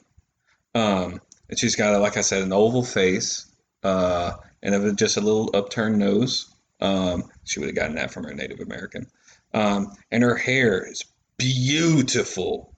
It's just like this long, silky hair that goes down to her back. Straight black hair. Mm-hmm.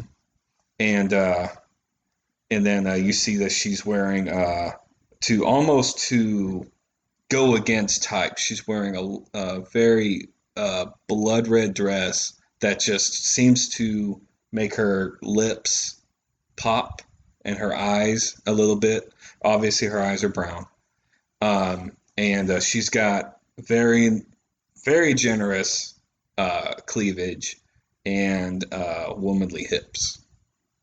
And her legs are not quite as thick as Miss Helga's, but they're they're nice and girly and supple. But you do notice they're a little bit larger than you would expect a woman that tall. But it fits her body because she is very curvy. But she isn't fat, but she's got just a slight little paunch, but it's hard to notice because she is curvy.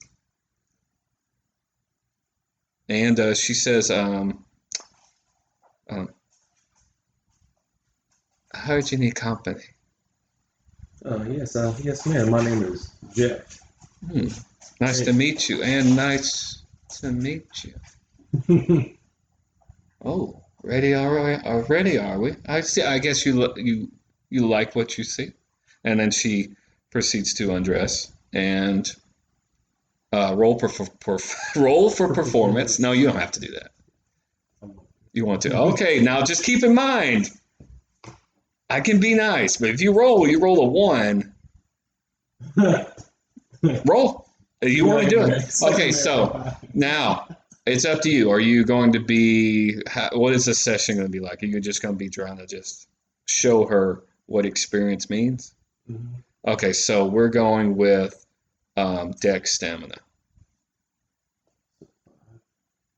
No, sorry, wits stamina. You're using your instincts throughout the years. That's good. That's a good pull. I could have said Dex athletics. Okay, so with your age and experience and her, you begin to tell that she does have experience, and you're like, at this point, you're maybe wondering if you could have handled Miss Helga, because this girl can give. I'm tired from the road, right? Sure.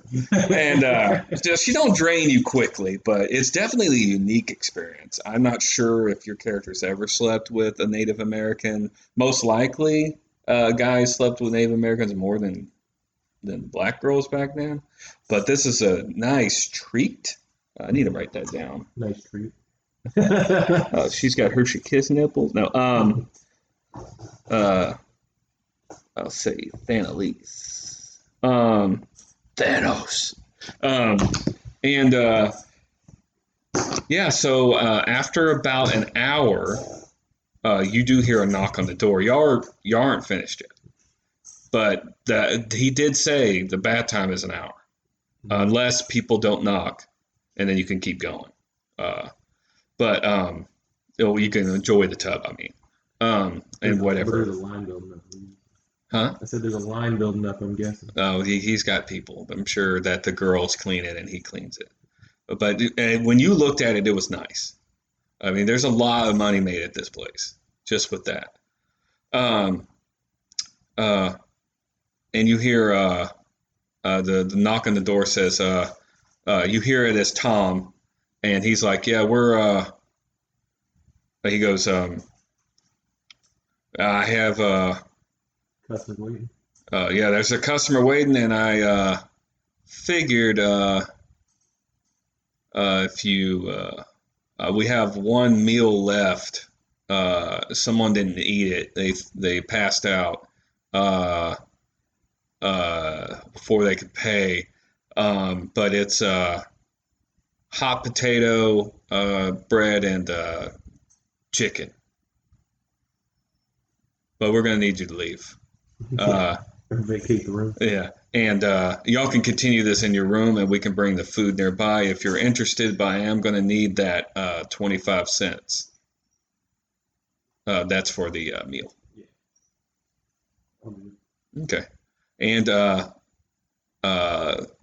and when he knocked on the door, Annalise kind of goes, and she opens the door just to walk. It's kind of like and you heard walking down the stairs, and then she just steps out naked, and she kind of rubs. You see her do this, and you hear, oh wow, Tom. She goes, I told you, and then it's like maybe she's someone she's been trying to get. Who knows? And then she grabs one of the towels that's in there and wraps it around herself, and then she kind of quizzically turns her head and says, "What room are you in again?" I'm in number 7. Here's the key. I'll be there shortly. Okay, and she takes the key and lets herself in. You hear her open the door, and then if you want to go in there, he said he'd bring the meal up. Oh yeah. So you gather your stuff, walk in there. You see a very inviting sight. She's I want to walk out naked too. okay. Huh? Be like, yeah, that hot piece is waiting for me. Yeah. You hear some cat calls because there is a little bit of a blind area where the bath area was, so only Tom saw her before she grabbed the towel. It kind of goes like up the stairs and then it's like goes here. Mm-hmm. But they're all singing that. They're all seeing that meat swinging. What's your presence? Okay, so it's not that adequate. No, it yeah. So you hear a bunch of whooping and hollering down there. That still seems to be a fair amount of people, but it is getting late at this point. It's like 2. I'll just put my hat on my head and tip it to the ground. Yeah, and they're laughing, but it's the freaking old dude getting some nice pussy.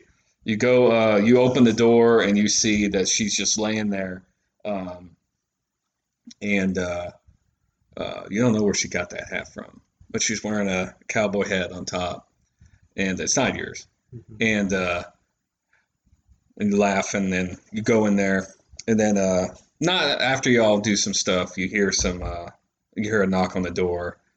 If you go up to get it, because you hear the slide from grabbing the quarter, so he just left the food for you. Mm-hmm. And you do see that it's a steaming hot potato. They didn't cut it up or anything, but it's a steaming hot potato. You see a hunk of bread, like it's very nice hunk of bread, and what looks like a chicken leg, and maybe a little bit more of a chicken. Not much. It looked like they just ripped it off, and it was kind of almost a leg quarter. nice meal. You're kind of interested in something else right now, but you have the meal if you want to eat it. Alright. And yeah, so I'll let her feed it to me. okay, so y'all enjoy the night. Eventually, y'all do end up tiring. She finds out that you do know what you're doing. Um, apparently, the whole thing in the bathtub was just foreplay. And yeah, so after oh, the shit I did with Ginger was clear. So after I said that she was pulsing between his fingers. Yeah, I was giving him little details just to kind of make him nervous. But no, after you unload onto her back, you do whatever. I'm going into a little bit more detail with you because I don't care because it's just one on one. But yeah, so y'all enjoy yourselves. At this point, it's late enough where she just falls asleep because there's not going to be anybody else really doing anything. So you get to have a companion for the night to at least that's you would know that's not something you really experience all that often being on the road all the time. So having a warm body next to you is nice, especially one that you just slept with, not Clint. So anyway, That's 2 days, 2 naked people. yeah. So you wake up and roll perception for me.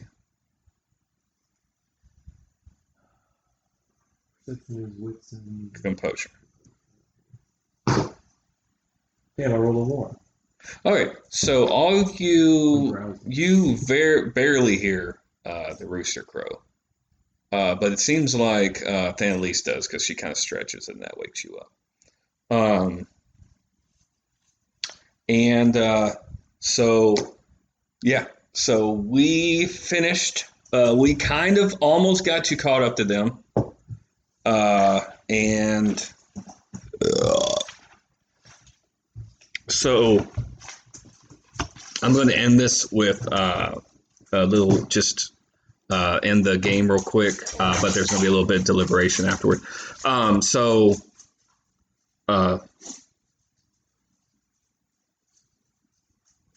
that her? Yeah, that's her. So anyway, so that was I got you further into the game than I thought I would. Technically, Jesse, Ginger, and Richard are only half a day ahead of you now. They're in the same day as you. They're just around noon. So we got a lot done. It also helps with one person, though, because I was going. But still, what do you think we got right here? That's pretty good. 4 hours. So, so the way experience works, I'm giving you 8 experience for the session. So go ahead and write that down. So I have 15 now? Yeah, that's pretty good. Can I just spin that whenever I want to? Yeah, and I can break that down how you to let you know how that is in a minute. All right, so experience, the way it goes, attributes are 5 times per dot. So if you were to buy the second or third dot of something, let's say you had 1 presence. If you're buying the second presence, that would cost 10 XP. If you were to buy the third one, but you already had the second one, it would cost 15. Skills. So it's 5 more each time you buy it. Yes, but it doesn't cost only 5. But yeah, the skills. Skills are 3 times per dot, so 3, 6, 9, 12, 15. Specialties, like you have bodies under investigation.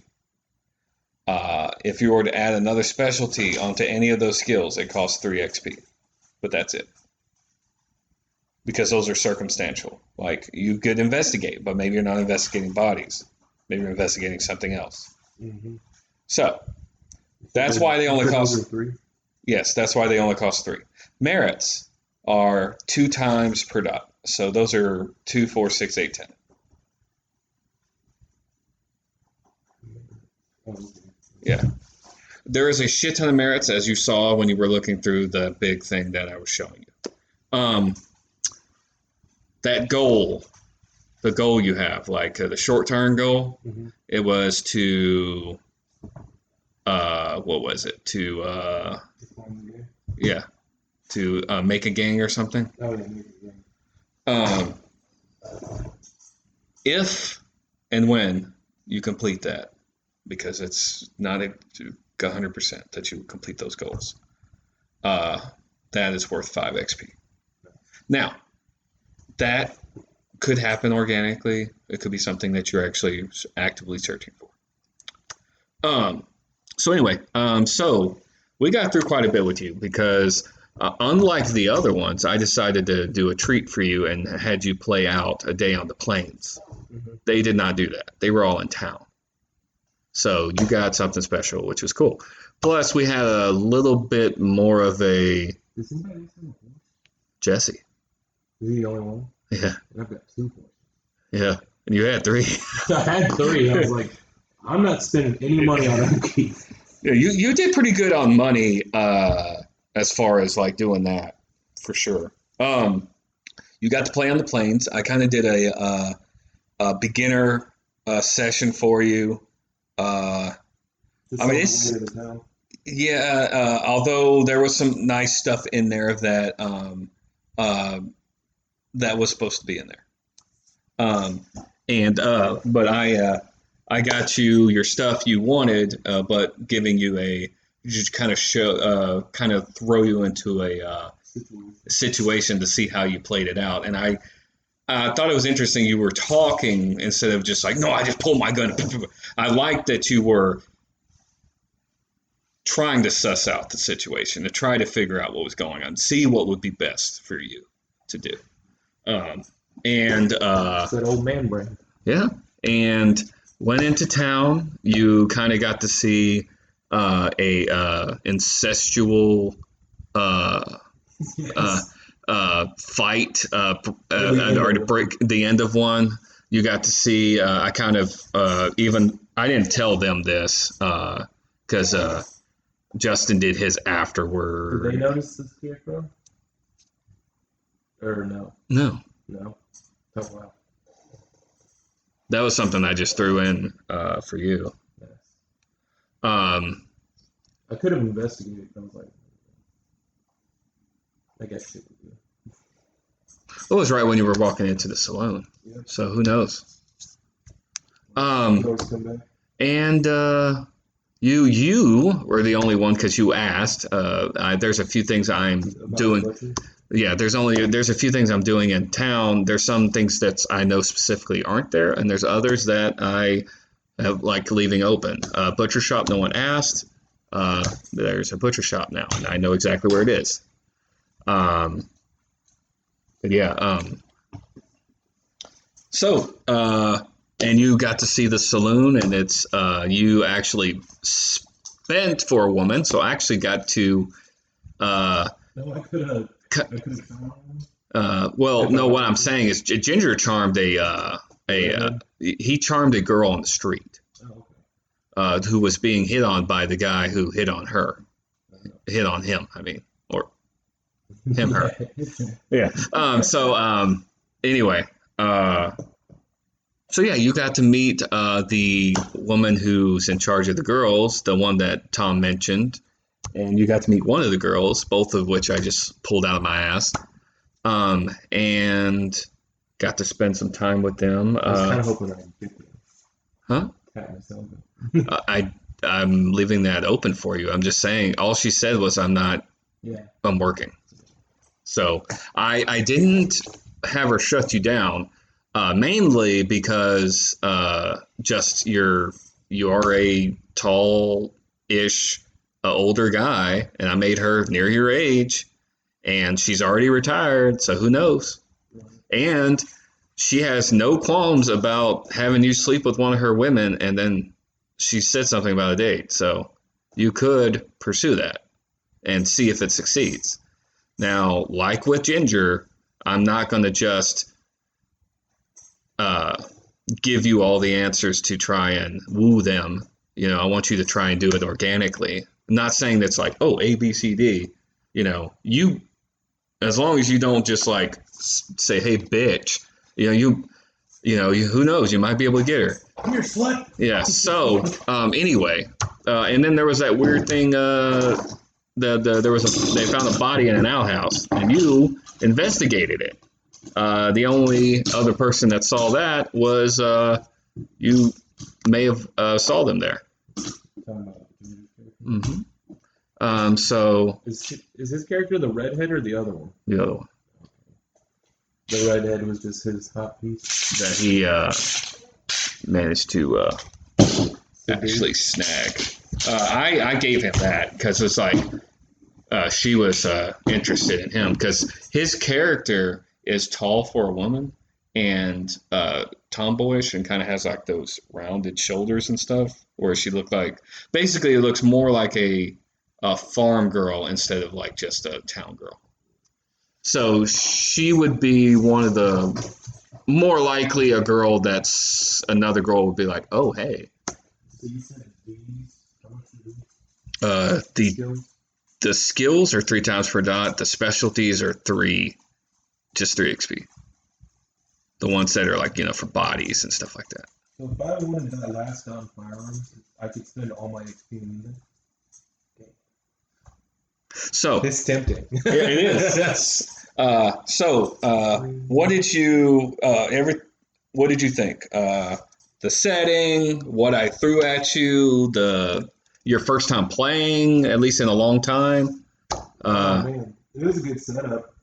I was like, man, there's so much stuff. I was like, if we went to the next day, I was gonna go try to look for a job from what's his face, just so I could make some money other than gambling, just to get a little more extra cash. But yeah, there might be something coming up soon. Yeah, so I'm planning on doing my next session next month. And with you already here, it won't take me long to catch you up if you sit down with us. Mm-hmm. Because right now I have Ginger, Jesse, and Richard all in the same area. Because what I was doing is like I'm doing with you, where you're just playing. Mm-hmm. And they had chances to encounter one another, but they never really did. Yeah, so this is their chance to do it. And who knows, maybe you will as well if you sit down and do this. I like that. My name is Deputy. Oh, hello, Deputy Boy. He didn't know what to make of you. He's like, yeah. Well, I'm glad you enjoyed it. Hey, you should kill me, bro. You could have. I know, I'm just saying I didn't have to. You were out in the middle of the plains. Nobody would have known you killed somebody. Well, maybe. Maybe that fucking bobcat coyote thing, maybe that was a person just walking on stilts that had cat imprints and was watching you. You're like, what the fuck? Yeah, so, a lot more stuff. It's only at 2 horses now, right? Because I gave the other one away. Yes. Did you write that down? Yeah. I want to put horse times 2. Oh, okay. Yeah, so and if you need to know, this is this was called Badlands. Welcome to Canyon City. Yeah. That is what the first session was called. All right, I'm gonna end it here.